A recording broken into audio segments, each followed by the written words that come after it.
నమస్తే, welcome to prime 9 news. నేను మీ రంజిత్. ఈనాటి స్ట్రైట్ టాక్కి స్వాగతం. మన స్ట్రైట్ టాక్లో పాల్గొనడానికి లైవ్లో అందుబాటులో ఉన్నారు అద్దెపల్లి శ్రీధర్ గారు, వైసీపీ నాయకులు విజయవాడ నుంచి మనకు లైవ్లో అందుబాటులో ఉన్నారు. Welcome sir. అదేవిధంగా విద్యాసాగర్ గారు, టీడీపీ అధికార ప్రతినిధి తిరుపతి నుంచి మనకు లైవ్లో అందుబాటులోకి వస్తారు, వారికి కూడా వెల్కమ్ అండి. అదేవిధంగా ఆర్డి విల్సన్ గారు, బీజేపీ అధికార ప్రతినిధి, వారికి కూడా వెల్కమ్ అండి. అదేవిధంగా సుందరపు విజయ్ కుమార్ గారు, జనసేన అధికార ప్రతినిధి, వారికి కూడా వెల్కమ్ అండి. ఈనాటి మన టాపిక్ వచ్చేసి ముఖ్యంగా చూడొచ్చు, ఏపీలో బిల్లుల దుమారం అయితే రేగుతుంది. ఆంధ్రప్రదేశ్లో రాజకీయాలు రాజ్భవన్కు తాగాయి. ఇక సిఆర్డీఏ కానీ 3 రాజధానుల బిల్లులకు సంబంధించి ఇంకా గవర్నర్ దగ్గర పెండింగ్ ఉన్న విషయం అందరికీ తెలిసింది. అయితే ఇప్పటికీ 2 సార్లు శాసనసభ ఆమోదించినప్పటికీ కూడా ఆమోదించి గవర్నర్ దగ్గరికి అయితే పంపింది. అయితే న్యాయ నిపుణులతో పరిశీలించిన తర్వాతే అది ఆమోదం పొందుతుందా లేదా అనే విషయం ఉంది. అయితే దీనిపై ఇటు టీడీపీకి సంబంధించిన ప్రతిపక్ష నాయకుడు యనమల రామకృష్ణుడు అయితే ఓ ప్రకటనలో ఘాటు వ్యాఖ్యలు చేశారు. ఇటు ఫ్యూడలిస్ట్ పాలించే ఫెడరల్ స్టేట్గా ఏపీ ఉంది అంటూ కూడా ఆయన వ్యాఖ్యలు చేశారు. ఇక 2 బిల్లులను కేంద్రానికి పంపడంలో ఎందుకింత జాప్యం, ఆర్టికల్ 243Kలో ఏపీలో ఉల్లంఘన జరగడం అక్షర సత్యం అంటూ కూడా ప్రభుత్వంపై తీవ్ర స్థాయిలో విమర్శలు గుప్పించారు. మరోవైపు ఇటు ఈ బిల్లులపై ఆర్టికల్ లీగల్గా కూడా ఏదైతే 201 ప్రకారం కూడా రాష్ట్రపతి ఆమోదం తీసుకోవాలి, ఆ తర్వాత ఏదైనా ఉండాలి. ఇటు ఒక రాజధాని క్యాపిటల్ ఏ కింద అనే విభజన చట్టం సెక్షన్ 5 క్లాస్ 2/1 క్లాస్ కింద ఇటు సెక్షన్ 6లో కూడా ఉంది. ఈ సెక్షన్ల ప్రకారం ఏదైతే రాజధాని ఇన్ఫ్రాస్ట్రక్చర్ కొనసాగింది అంటూ కూడా ఏదైతే వారు చెప్పడం జరిగింది. ఈ అంశం గురించి మనం లోతుగా చర్చిద్దాం. రైట్, శ్రీధర్ గారు, గుడ్ ఈవినింగ్ అండి. గుడ్ ఈవినింగ్ అండి. ఏంటి యనమల రామకృష్ణుడు చేసిన వ్యాఖ్యలకు సంబంధించి ఎలాంటి సమాధానం వస్తుందనుకోవచ్చు అధికార పక్షం నుంచి? యనమల రామకృష్ణ సీరియస్గా తీసుకొని అవసరం లేదండి. ఆ యనమల రామకృష్ణ గారు ద్వంద్వ వైఖరి కౌన్సిల్లోనే ఎస్టాబ్లిష్ అయింది. ఆ మాటకు వస్తే నేను పలుసార్లు కూడా ఓపెన్గానే చెప్పాను. ఆ రోజుల్లో నందమూరి వారిని మిస్డైరెక్ట్ చేసింది నారావారు అయితే, ఈరోజు నారావారిని మిస్డైరెక్ట్ చేసింది యనమల రామకృష్ణ గారు. హుందాగా కౌన్సిల్లో కూడా డిస్కషన్ డిబేట్ జరిగి ఉండుంటే ఈ విధంగా జరిగేదే కాదు, చాలా కార్యక్రమాలు కూడా కౌన్సిల్లో జరిగి ఉండేవి కావు. బట్ యనమల రామకృష్ణుడు ఆ రూల్ పుస్తకం ఏదో తనకొకరికే తెలిసిన విధంగా మాట్లాడి అల్టిమేట్లీ ఏమైంది, 3 నెలలు అయిన తర్వాత ఫస్ట్ బిల్ ల్యాబ్స్ అయిన తర్వాత 2వ బిల్ పెట్టడం జరిగింది. 2వ బిల్ ల్యాబ్స్ అయింది, 1 మంత్ అయిన తర్వాత ఆటోమేటిక్గా got an approval and it is been cabinet approval అయిపోయింది. అన్ని ప్రభుత్వ పరంగా అప్రూవల్, గవర్నర్ గారు it is on the lying on the governors table. ఇది ఎలాగ జరుగుతుందని తెలుసు యనమల రామకృష్ణుడి. ఈ ప్రాసెస్లో ఏమి అచీవ్ చేశారు? డిస్ప్లెజర్ తప్ప, డిస్కంఫర్ట్ తప్ప. అందరికీ ఓపెన్ సీక్రెట్ ఏంటంటే, చంద్రబాబు నాయుడు గారు గుడ్ ఆర్ బ్యాడ్, వారి తండ్రి గారు ఏదేమైనా సరే ఆయన క్రమేపీ ఒక స్టూడెంట్ లీడర్గా, ఒక ఎమ్మెల్యేగా అయ్యి, ఎన్టీ రామారావు గారు అల్లుడిగా అయిన తర్వాత ఫైనలీ సీఎంగా అయ్యారు, అపోజిషన్ లీడర్గా ఉన్నారు. బట్ ఆ facility for various reasons Lokesh గారికి లేదు కదా. తెలుగుదేశం నాయకత్వం బలంగా నమ్మేది ఏంటి, లోకేష్ గారిని ఏదో విధంగా ఎస్టాబ్లిష్ చేయాలన్నది. లోకేష్ గారు ఎక్కడ ఎస్టాబ్లిష్ అవుతారు? వారు ఫ్యామిలీ మెంబర్స్కి అందరికీ బాగా తెలుసు కాబట్టి ఎమ్మెల్యే కింద పోటీ చేసినా కూడా ఎమ్మెల్సీ వదులుకోకుండా ఎమ్మెల్యే కింద పోటీ చేశారు. అదే తెలుగుదేశంలో 2-3 ఎమ్మెల్సీలు కింద ఉంటే వాళ్ళు రిజైన్ చేసి ఎమ్మెల్యే కింద పోటీ చేశారు, ఎమ్మెల్యే కింద ఓడిపోయారు, ఎమ్మెల్సీలు కూడా పోయినాయి. బట్ లోకేష్ గారికి what ever benefit of doubt కింద ఎమ్మెల్సీ అట్టు పెట్టుకున్నారు కాబట్టి ఈరోజు ఎమ్మెల్సీ ఉంది. బట్ యనమల రామకృష్ణ తీరు తెన్ను చూస్తూ ఉంటే it is more discomfort for Lokesh and discomfort indirectly to Telugudesam and Chandrababu Naidu garu. ఏం సాధించారు Yanamala Ramakrishna advice? Yanamala Ramakrishna first time bill పెట్టినప్పుడు ఏమన్నారు, అది ఇది అంటే చైర్మన్ గారు షరీఫ్ గారు అన్నారు బయటకు వచ్చి, ఆ ప్రాసెస్ కొంచెం ఫాలో అవ్వలేదు, కొంచెం పొరపాట్లు జరిగినాయి అన్నారు. దెన్ సెలెక్ట్ కమిటీకి రిఫర్ చేశారు. ఆ సెలెక్ట్ కమిటీ రిఫర్ చేసిన నేమ్స్ ఇవ్వాలి. సరే, రాజకీయం మీరు చేసినప్పుడు అందరూ రాజకీయం చేస్తారు కదా, other political parties have not given there names. So concern secretary ఉన్నారు, నేమ్స్ ఇవ్వకుండా నేను సుమోటోగా నేమ్లు నేను ఎక్కడ పెడతాను?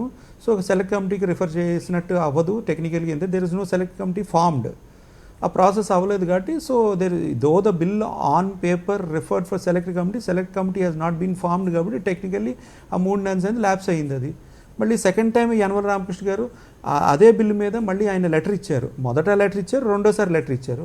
కన్వీనియంట్గా అవి మర్చిపోతాను, అది కూడా కౌన్సిల్లో ఇచ్చారు Yanamala Ramakrishna on his letter head. అవన్నీ కన్వీనియంట్గా మర్చిపోయి ఏంటంటో మాట్లాడుతున్నారు ఈ మధ్యకాలంలో. Ultimately what it is lying with the governor will decide. Governor గారు ఫేవరబుల్గా డిసైడ్ అయితే వెల్ అండ్ గుడ్, లేకపోతే గవర్నర్ గారు కూడా టైం లిమిట్ ఉంటుంది కదా, రెండోసారి బిల్ ప్రపోజ్ చేసి హీల్ నీడ్ టు యాక్సెప్ట్. అందరికీ తెలిసిన విషయమే. మన కాన్స్టిట్యూషన్ ఏ విధంగా డిసైడ్ అయ్యిందంటే ఏదో స్పెషల్గా ఎక్సెప్షనల్గా విత్ ఎక్సెప్షన్స్ ఆంధ్రప్రదేశ్ ప్రభుత్వం వైఎస్ఆర్సీపీ నడుపుతున్నప్పుడు కాదు కదా. బలమైన చంద్రబాబు నాయుడు అయినప్పుడు బలమైన జగన్మోహన్ రెడ్డి గారు, అంటే చంద్రబాబు నాయుడు గారు సీఎంగా బలంగా ఉంటారంట, జగన్మోహన్ రెడ్డి గారు సీఎం అయినా బలహీనం అయిపోతారంట. అదే కాన్స్టిట్యూషన్లో, అదే ఎలా కుదురుతుంది? ఇఫ్ చంద్రబాబు నాయుడు XYZ, జగన్మోహన్ రెడ్డి గారు కూడా equally competent to decide XYZ. అయితే ఇక్కడ యనమల రామకృష్ణ చేసిన ఆరోపణలలో ఏదైతే ఫ్యూడలిస్ట్ పాలించే ఫెడరల్ స్టేట్గా ఏపీ మారింది అనే ఆరోపణకు సంబంధించి ఎలాంటి సమాధానం చెప్తారు?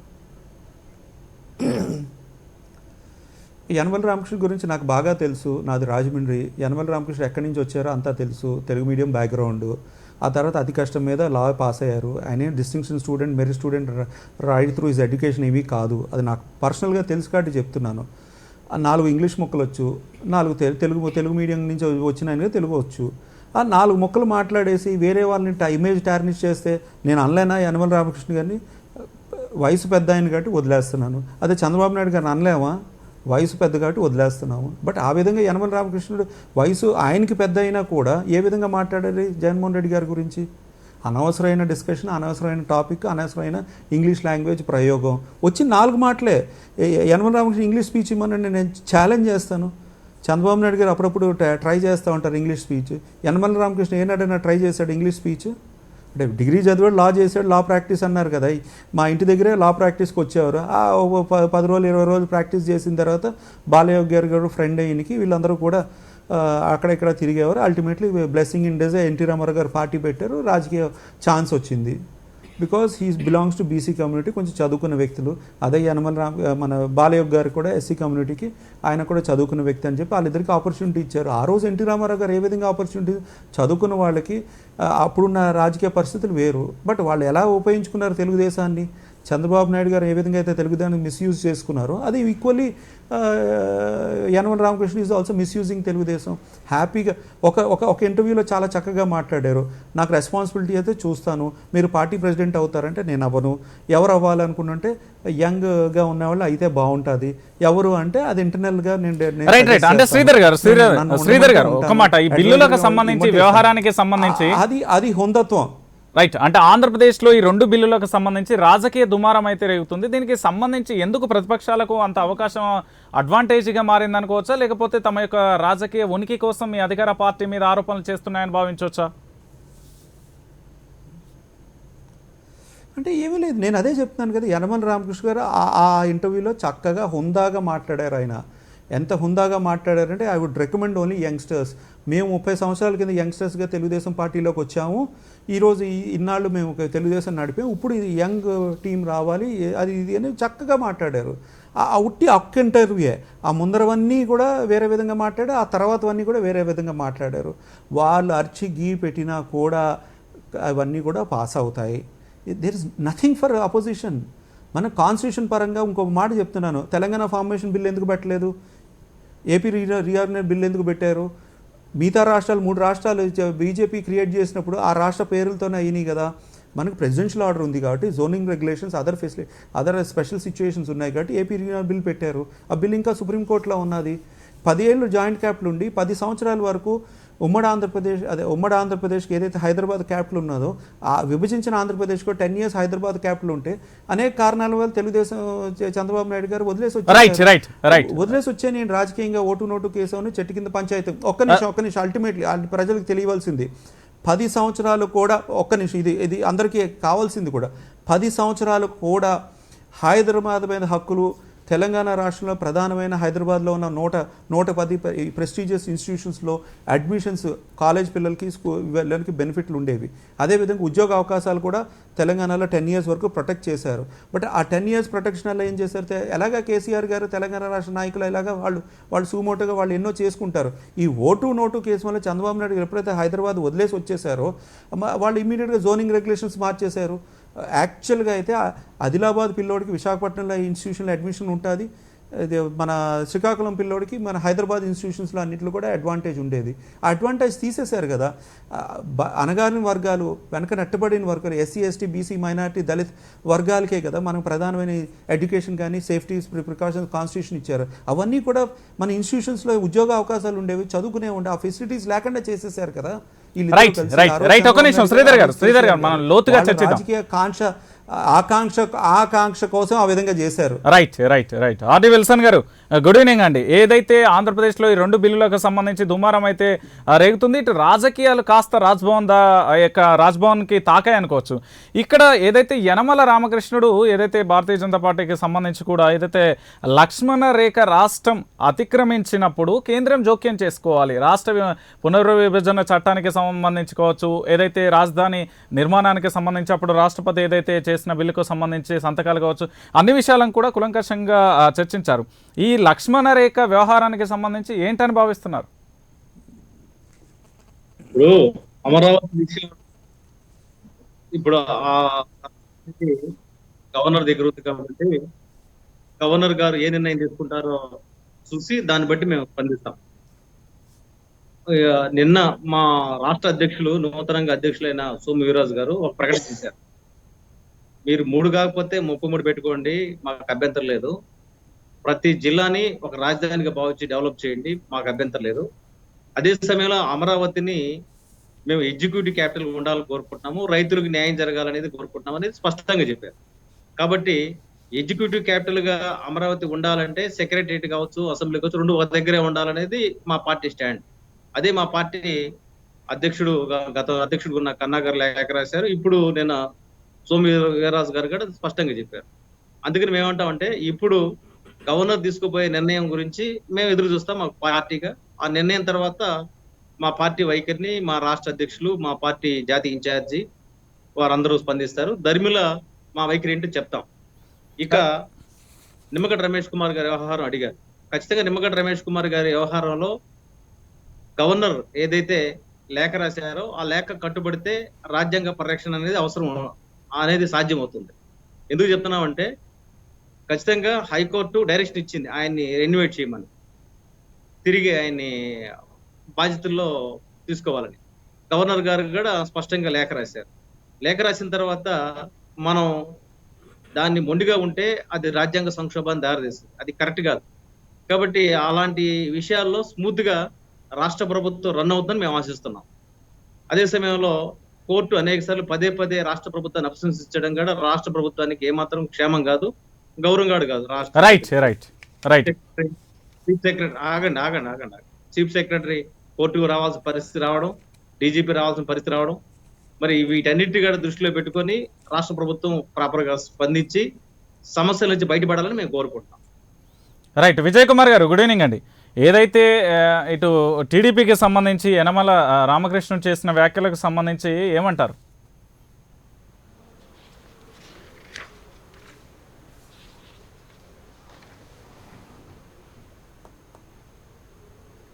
యనమల రామకృష్ణుడు గారు ఎక్స్పీరియన్స్డ్ ఒక పొలిటీషియన్, ప్లస్ అనేకమైన పదవులు చేశారు. అది కూడా కీలకమైన పదవులు. లాస్ట్ దీంట్లో కూడా కీలకమైన బాధ్యతలు తీసుకున్నారు 14-19 మధ్యలో. ఈరోజు ఈ రాష్ట్రంలో ఇప్పుడున్న కొత్త ప్రభుత్వంలో ఏదైతే బ్యాక్లాగ్స్ అంటే ఏదైతే మనం అలార్మింగ్ సిచ్యువేషన్స్ ఉన్నాయో అవన్నీ కూడా లాస్ట్ 5 సంవత్సరాలు ఆయనే చూశారు. కాబట్టి డెఫినెట్ గా ఆయనకి తెలిసినన్ని విషయాలు ఎవరికి తెలియదు. మేబీ తెలుగు మీడియం చదువుకోవచ్చు, లేకపోతే ఇంకోటి అంటే నేను ఆ విషయంలో మాట్లాడలేదు. కానీ అప్పుడుతో ఉన్న కొత్త రాష్ట్రాన్ని మొట్టమొదట మరి ఫైనాన్స్ మినిస్టర్ గా చేసింది ఆయనే. కాబట్టి ఆ ఫైనాన్స్ మినిస్టర్ కండిషన్ ఏంటి, 2019లో వదిలేటప్పుడు కండిషన్ ఏంటి, అప్పుడు అప్పులు ఏంటి, దాని పరిస్థితి ఏంటి, ఈ రోజు పరిస్థితి ఏంటి, ఈ రోజు ఎలా ఉన్నాయి అనేది అందరికన్నా ఎక్కువ ఆయనకే తెలుసు. ఒక విధంగా చెప్పాలంటే మరి ఇప్పుడు కొత్తగా వచ్చిన ఫైనాన్స్ మినిస్టర్ గారు అయితే అసలు ఆయనకి పట్టున్నట్టు కూడా ఏమీ ఎక్కడ కూడా కనపడలేదు. సో డెఫినెట్ గా ఆయన పార్టీలో ఏదైనా సరే వీళ్ళైతే వైఎస్ఆర్సీపీ వాళ్ళు చెప్తారు, అందరికి ఒకరినొకరు అంటగడుతూ ఉంటారు. అవి అయితే మేము పట్టించుకోం, కానీ మేము చెప్పాల్సినప్పుడు స్ట్రాంగ్ గానే చెప్తామండి. రైట్. అంటే విజయ్ కుమార్ గారు ఒక్క మాట, ఇక్కడ మూడు రాజధానుల విషయంలో అసలు జనసేన స్టాండ్ ఏంటి? మీకు క్లియర్ గా చెప్పాం కదా సార్, జనసేన స్టాండ్. మేము మా పవన్ కళ్యాణ్ గారు క్లియర్ గా చెప్పాం. ఎట్టి పరిస్థితుల్లో అమరావతి అనే దాంట్లో మేము స్టాండ్ అయ్యాను. అయితే రైతులకు అన్యాయం జరగకుండా ముందు వాళ్ళు అది చేసిన తర్వాత మీరు కొత్త ప్రభుత్వం ఆ రోజు మీరు చెప్పింది వేరు, ఈరోజు చేస్తుంది వేరు. సరే వాటి గురించి మేము ప్రజల్లోకి డెఫినెట్ గా తీసుకెళ్ళాలి. ఎందుకంటే మేము మాట తప్పము మడం తిప్పము, మేము చెప్పిందే చేస్తాం చేసేదే చెప్తాం అంటున్నాయా అని చెప్పుకుంటూ వచ్చిన వైఎస్ఆర్సీపీ నాయకులు ప్రభుత్వం ఎట్టి పరిస్థితుల్లో వాళ్ళు చెప్పాల్సిన బాధ్యత అయితే ప్రజలకు ఉంది. వాళ్ళు ఏం చెప్పారు ఏం చేశారు అనేది మేము కూడా ప్రజలకు చెప్తాం. కానీ ఇక్కడ మేము క్లారిటీతో క్లియర్ గా మాట్లాడింది ఏంటంటే అమరావతి రైతులకి అన్యాయం జరగకూడదు, దానికోసం మేము స్టాండ్ అవుతున్నాం. మేము భారతీయ జనతా పార్టీ రెండు కూడా స్టాండ్ అవుతున్నామని క్లారిటీగా చెప్తున్నాం. అయితే ఈ రోజు కన్ఫ్యూజన్ క్రియేట్ చేయకండి. 5 సంవత్సరాల్లో ఏం జరిగింది, అమరావతి ఎక్కడి వరకు వెళ్ళింది అని మీరు మాట్లాడుతున్నప్పుడు ఈ 1 సంవత్సరం 2 నెలలు అయింది. కనీసం 3 రాజధానులు అని చెప్పి ఊరికే వాళ్ళకి తెలుసు లీగల్ ఇష్యూస్ వస్తాయని, అన్ని తెలిసి కూడా ఊరికే వాళ్ళు కట్టే పరిస్థితి లేదు. ఊరికే మేము 3 రాజధానులని 3 ప్రాంతాల మధ్యన మరి విభేదాలు సృష్టించి ఈ రోజు జస్ట్ కాలం పబ్బం గడుపుకుంటున్నారనేది మా ఉద్దేశం. రైట్. విద్యాసాగర్ గారు, ఏంటి ఏదైతే అధికార పక్షం మీద భారీ స్థాయిలో విమర్శన అస్త్రాలు అయితే గురిపెట్టారు, ఏకంగా ఫ్యూడలిస్ట్ పాలించే ఫెడరల్ స్టేట్ కాన్ నుంచి విమర్శలు స్టార్ట్ చేశారు. ఎందుకు ఇంత భారీ స్థాయిలో ఏదైతే ఇటు బిల్లులకు సంబంధించి మొత్తానికి గవర్నర్ వద్దకైతే పేచి చేరింది, దానికి సంబంధించి గవర్నర్ నిర్ణయం తీసుకోవాల్సిన అవసరం అవుతుంది, ఇప్పుడు ఎందుకు జాప్యం చేస్తున్నారు అనే ఒక ఆరోపణలకు సంబంధించి ఏంటి అసలు క్లారిటీ ఏంటి? గుడ్ ఈవినింగ్ అండి రంజిత్ గారు, అట్లాగే గుడ్ ఈవినింగ్ మిత్రులందరికీ కూడా నా నమస్కారం. ఇప్పుడు మనం ఈ యనమల రామకృష్ణుడు గారు కాదు హరీష్ సాల్వే సుప్రీంకోర్టు సీనియర్ అడ్వకేట్లలో కౌన్సిల్ అడ్వకేట్లలో ఉన్నటువంటి హరీష్ సాల్వే లాంటి పెద్ద మనుషులు కూడా ఇదే మాట అన్నారు. అట్లాగే సుప్రీంకోర్టు జడ్జి గారు కానీ హైకోర్టు జడ్జి గారు కానీ పలు విషయాల్లో కోర్టులో కేసులు జరిగేటప్పుడు అసలు ఈ రాష్ట్రంలో ఏం జరుగుతోంది అని అడిగే పరిస్థితి. ఇది మనం విన్నాం, మన పేపర్లో చూసాం, అది అన్ని టీవీ ఛానల్లో కూడా వచ్చింది. అట్లాగే నేషనల్ మీడియాలో ఇంతకు మునుపు 2 రోజులకు 3 రోజులకు ఒక రకమైనటువంటి వార్తలు ఏదో వస్తే ఇప్పుడు ప్రతిరోజు ఆంధ్రప్రదేశ్ గురించి ఏదో ఒక వార్తలు నేషనల్ మీడియాలో హైలైట్ అవుతూ వస్తున్నాము. నేషనల్ మీడియా వాళ్ళు ఈ స్టేట్లో ఉన్నటువంటి ఆంధ్రప్రదేశ్ సంబంధించిన వాళ్ళు కొంతమందిని ప్యానెల్లోకి తీసుకొని మాట్లాడడం జరుగుతుంది. ఇది ఎప్పుడు జరగట్లేదు. సో ఇప్పుడు విషయానికి వస్తే ఇక్కడ 3 క్యాపిటల్ అన్న విషయంలో మన శ్రీధర్ గారు సుదీర్ఘమైనటువంటి ప్రసంగం విన్న తర్వాత నేను శ్రీధర్ గారికి ఒకటి చెప్పదలుచుకున్నా. ఏమైంది, ఇదే మాట మాట్లాడారు ఎస్సీసీ విషయంలో, గవర్నర్ సంతకం పెడితే అయిపోయింది అన్నారు. ఏమైంది చివరికి? వాళ్ళకే తెలుస్తుంది కదా ఏమైందో. ఇప్పుడు ఆయన అన్నారు మండల్లో సంతకం పెడితే అయిపోద్ది, 30 days అయిపోయింది, లేదంటే 3 months అయిపోయింది అన్నట్టు మాట్లాడుతున్నారు. మరి అదే స్పీకర్ గారు మండల్ చైర్మన్ గారు హైకోర్టులో కేసు వేశారు కార్యదర్శి మీద. దాని గురించి మాట్లాడరు శ్రీధర్ గారు. అట్లాగే అడ్వకేట్ జనరల్ గారు హైకోర్టులో ఇది సెలెక్ట్ కమిటీలోకి మేము పంపించాం అని ఫారెన్ అఫిడవిట్ ఫైల్ చేశారు. ఇప్పుడు రేపు పొద్దున ఆ కేసు విచారణకు వచ్చినప్పుడు మీరు సెలెక్ట్ కమిటీలో ఎవరు ఉన్నారు, ఎప్పుడు వేశారు, ఏం పర్యటన చేసింది, సెలెక్ట్ కమిటీ రిపోర్ట్ అడిగితే అడ్వకేట్ జనరల్లో లేకపోతే ఈ ప్రభుత్వం ఏం సమాధానం చెప్తుంది? సో నేను హైకోర్టులో అఫిడవిట్ వేసేసాను, నా ప్రకారం నేను మళ్ళీ ఇంకో బిల్లు పెట్టేశాను, తర్వాత నేను గవర్నర్కి పంపించేస్తాను అంటే ఇది రాజ్యాంగ విరుద్ధమా రాజ్యాంగబద్ధమా? అంటే ఎవరికి ముఖ్యమంత్రి గారు పదవి చేపట్టేటప్పుడు ప్రమాణ స్వీకారం చేసింది రాజ్యాంగం మీదనే కదా. మరి ఆ రాజ్యాంగానికి విలువలకు నైతికతకు కట్టుబడి నేను భాష తమ ప్రాంతాలు లేకుండా కులాలకు వర్గాలకు ప్రాంతాలకు ఎటువంటి విభేదం చూపించకుండా భేదాభిప్రాయాలు లేకుండా నేను పరిపాలన చేస్తానుగా చేశారు. మరి ఇది వైలేషన్ కాకపోతే దీన్ని ఇంకేమంటారు? ఓ పక్కనేమో కేసులు పెండింగ్ హైకోర్టులో ఉండగా ఇంకో సందర్భంలో ఆ కేసు ఏమైందో తెలియకుండా హైకోర్టులో దానికి సమాధానం చెప్పుకోకుండా మీరు ఇంకోసారి వచ్చి నేను చేసేసాను గవర్నర్ దగ్గరికి పంపించానంటే ఎట్లాగవుతుంది? అంటే వీళ్ళు రాజ్యాంగంలో లేనటువంటి మాటలు 3 రాజధానులు అన్నమాట కానీ, లేకపోతే ఎగ్జిక్యూటివ్ క్యాపిటల్ అని కానీ, జ్యుడిషియల్ క్యాపిటల్ కానీ, లేకపోతే ఇంకో క్యాపిటల్ కానీ అటువంటి మాటలు రాజ్యాంగంలో లేవు. లేని మాటలు కొత్తగా క్రియేట్ చేసి నేను ఆ రకంగా వెళ్తాను అంటే హైకోర్టు అడిగితే అసలు ఎగ్జిక్యూటివ్ క్యాపిటల్ ఏంటి అంటే ఈ రాష్ట్ర ప్రభుత్వం ఏం సమాధానం చెప్తుంది? ఎగ్జిక్యూటివ్ జ్యుడిషియల్ క్యాపిటల్ అంటే స్టేట్ గవర్నమెంట్కి ఏంటి ఉండదు? What is mean by judicial capital? అంటే మేము కర్నూలు రాజధాని మేము కోర్టు కట్టేస్తాము, తర్వాత నేను రాయలసీమకంతా అభివృద్ధి చెందిపోతుందంటే కర్నూలే సరిగా అభివృద్ధి జరిగినప్పుడు చిత్తూరుకు, అనంతపురకు, కడపకు ఏం లాభం? రాజ్యాంగంలో ఎక్కడైనా ఈ 3 పదాలు ఉన్నాయా? ఈ జ్యుడిషియల్ క్యాపిటల్, ఫైనాన్షియల్ క్యాపిటల్, లేకపోతే ఎగ్జిక్యూటివ్ క్యాపిటల్ అని చెప్పేసి ఎక్కడైనా ఉన్నాయా? లేని మాటలు తీసుకొని వచ్చి ఈరోజు బిల్లు పెట్టా నాకు పాస్ అయిపోద్ది అనుకుంటే మళ్ళీ చట్టాలు, హైకోర్టులు, సమీక్షలు ఇంకెందుకండి ఇవన్నీ కూడా? అంటే ఇదే విషయాల్లో ఆ కేజ్రీవాల్ లెఫ్టినెంట్ జనరల్ గవర్నర్ ఢిల్లీలో ప్రాబ్లం అయితే, అట్లాగే రెండో విషయంలో ఈ పొల్యూషన్ మీద వస్తే మాకు ఈ పరిపాలన చేయడం చాలా ఎక్కువ ఇబ్బందికరం అయిపోయింది. మీ ప్రోటోకాల్స్ పోలీసు వాళ్ళు కానీ ఎగ్జిక్యూషన్లో కానీ చాలా డిఫికల్ట్ అవుతుంది. దయచేసి ఇదే మాట అన్నారు వాళ్ళు రాసిన అఫిడవిట్లో, కేజ్రీవాల్ వేసిన అఫిడవిట్లో ఇదే రాశారు. రాజధాని అనే పదము, అక్కడ 3 రాజధానులు కూడా కాదండి, రాజధాని అనే పదము రాజ్యాంగంలో ఎక్కడా లేదు. కాబట్టి రాజధాని మీరు పక్కకు తప్పించేదానికి మాకు పర్మిషన్ ఇవ్వండి అంటే ఇసిరి మొహాను కొట్టి కొత్త వింత వాదనలతోటి లేకపోతే వితండవాదంతో తీసుకొచ్చి టైం వేసే పిటిషన్లో మా దగ్గరకు తీసుకురావద్దు అని చెప్పి డిస్మిస్ చేసింది. అవసరమైతే ఫైన్ వేస్తానని చెప్పింది. సో ఇంత క్లియర్గా ఏ రాష్ట్రమైనా సరే, ఇప్పుడు ఏ రాష్ట్రంలో అయినా సరే క్యాపిటల్ అనే పదంతోనే రన్నింగ్ చేస్తున్నాయి. కానీ ఈ డెమోక్రసీలో క్యాపిటల్స్ అనే పదంతో ఏ రాజ్యాంగం చేస్తుందా? శ్రీధర్ గారు ఏదో చెప్పారు, వాటి నుంచి బయటకు వచ్చేసారు హైదరాబాద్ నుంచి అన్నారు. ఏమైనా సెక్షన్ 8 ఏమైనా తీసేశారు హైదరాబాద్లో?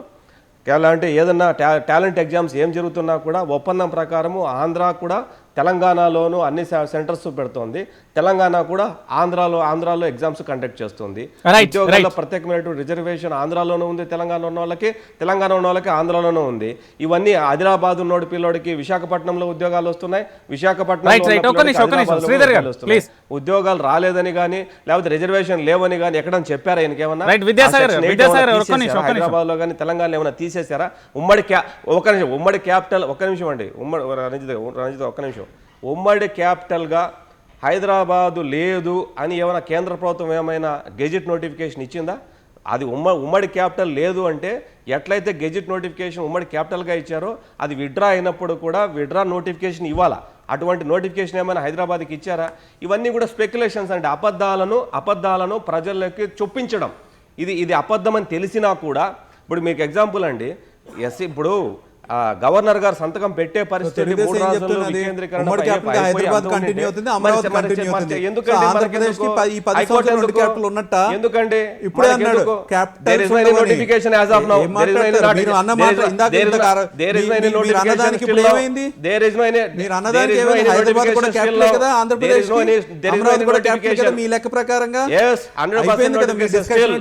ఇప్పటికే మీలాగా మేము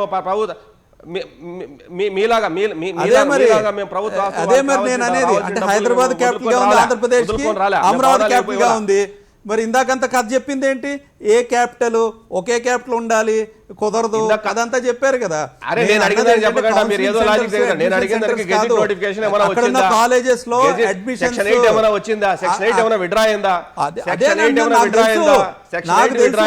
తెలుగుదేశం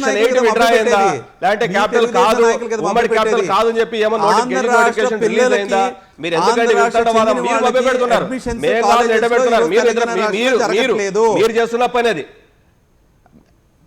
మీరు ఎవరు చెప్పారు? ఎక్కడుంది అట్లాగా? ఎవరు చెప్పారు మీకు అట్లని? ఎవరు చెప్పారు మీకు? ఏం మాట్లాడుతున్నారు మీరు? లేని అబద్ధాలను పబ్లిక్ డొమైన్ లో కూర్చొని వైసీపీ వాళ్ళ పని ఏంటంటే లేని అబద్ధాన్ని మొత్తం చూపించడమే. ఎవరు చెప్పారు మీకు లేదని చెప్పేసి? జరగదంట మీ ప్రభుత్వంలో. వైఎస్ఆర్సీపీ ప్రభుత్వం వచ్చిన తర్వాత ఆరోగ్యశ్రీ వర్తిస్తున్నారు. ఎవరు చెప్పారండి? ఆగండి శ్రీధర్ గారు, ఊరికే లేని మాటలు స్పెక్యులేషన్ మాట్లాడతారు మీరు. లేని అబద్ధాలు చెప్పడమే మీ పని, లేని అబద్ధాలు చెప్పడమే మీ పని, లేని అబద్ధాలు చెప్పడమే మీ పని, అంతకు మించి వేరే పని ఏం లేదు మీకు. ఎక్కడ కూడా కేంద్ర నోటిఫికేషన్ ఎక్కడ ఉమ్మడి రాజధాని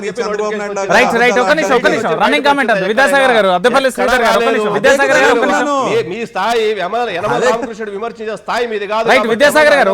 విమర్శించాల్సిన అవసరం లేదు. యనమల రామకృష్ణుడు ఎక్స్పీరియన్స్ ఏం చేశాడో నాకు తెలుసు, నా స్థాయి ఏంటో నాకు తెలుసు. నీ స్థాయి ముందర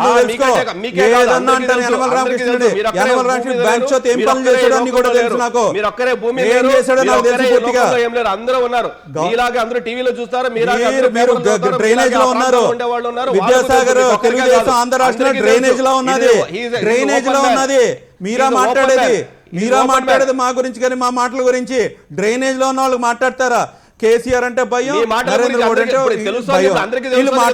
అందుకోసమే మేము మాట్లాడే మాటలు కరెక్ట్, డెమోక్రసీలో మేము మాట్లాడే మాటలు కరెక్ట్, మీరు చేస్తున్న చర్యలన్నీ కూడా తప్పుడు మార్గంలో ఉన్నాయి కాబట్టి హైకోర్టు, సుప్రీంకోర్టు అన్ని రకాలుగా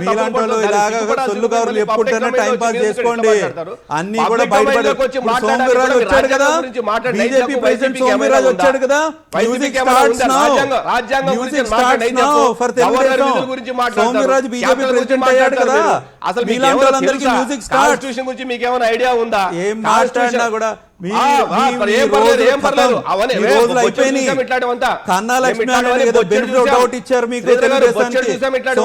వచ్చాడు, అయిపోయింది తెలుగుదేశం ఆంధ్ర రాష్ట్రంలో. ఏ విధంగా తెలంగాణలో ఖాళీ అయిపోయిందో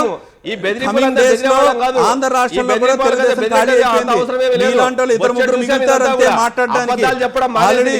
ఆల్రెడీ కేల్కతం దుకాన్ బంద్, సగం మంది జంప్ అయిపోయారు తెలుగుదేశం నుంచి. ఇప్పటికైనా అబద్ధాలు మానేసేయండి. మాట్లాడేది హైదరాబాద్ నోటిఫికేషన్ రాజధాని కాదు నోటిఫికేషన్ వచ్చిందా? ఇప్పుడు చెప్పారా? ఇప్పుడు చూపించండి. అది అది చెప్పేది ఆ జవాబు నేను అడిగిన ప్రశ్న జవాబు చెప్పేదానికి మీ దగ్గర ఆన్సర్ లేదు కదా. You are very tactful to divert. You are very tactful to divert. Hyderabad ఉమ్మడి రాజధాని కాదు నేను అన్న మాట అన్నానని చెప్పి దాని మీద ఏదో మాట్లాడతాను. ఆర్టికల్ మీరు చెప్పారు, జవాబు చెప్పండి. రిలీజ్ అయిపోయింది హైదరాబాద్ లో అని చెప్పి తెలంగాణ రాష్ట్రంలో ఆరోగ్యశ్రీ వర్తించదని చంద్రబాబు నాయుడు గారు జియో ఇచ్చాడా లేదా? కదా ఎన్నిసార్లు మాట్లాడి పక్కన పెట్టి వినడానికి లేవు ఇక్కడ. నేను అన్నదానికి సమాధానం చెప్పు. నేను అదే చెప్తున్నాను. నేను చెప్తున్నాను కదా, డ్రైనేజ్ లో కూడా ఏం మాట్లాడతాం.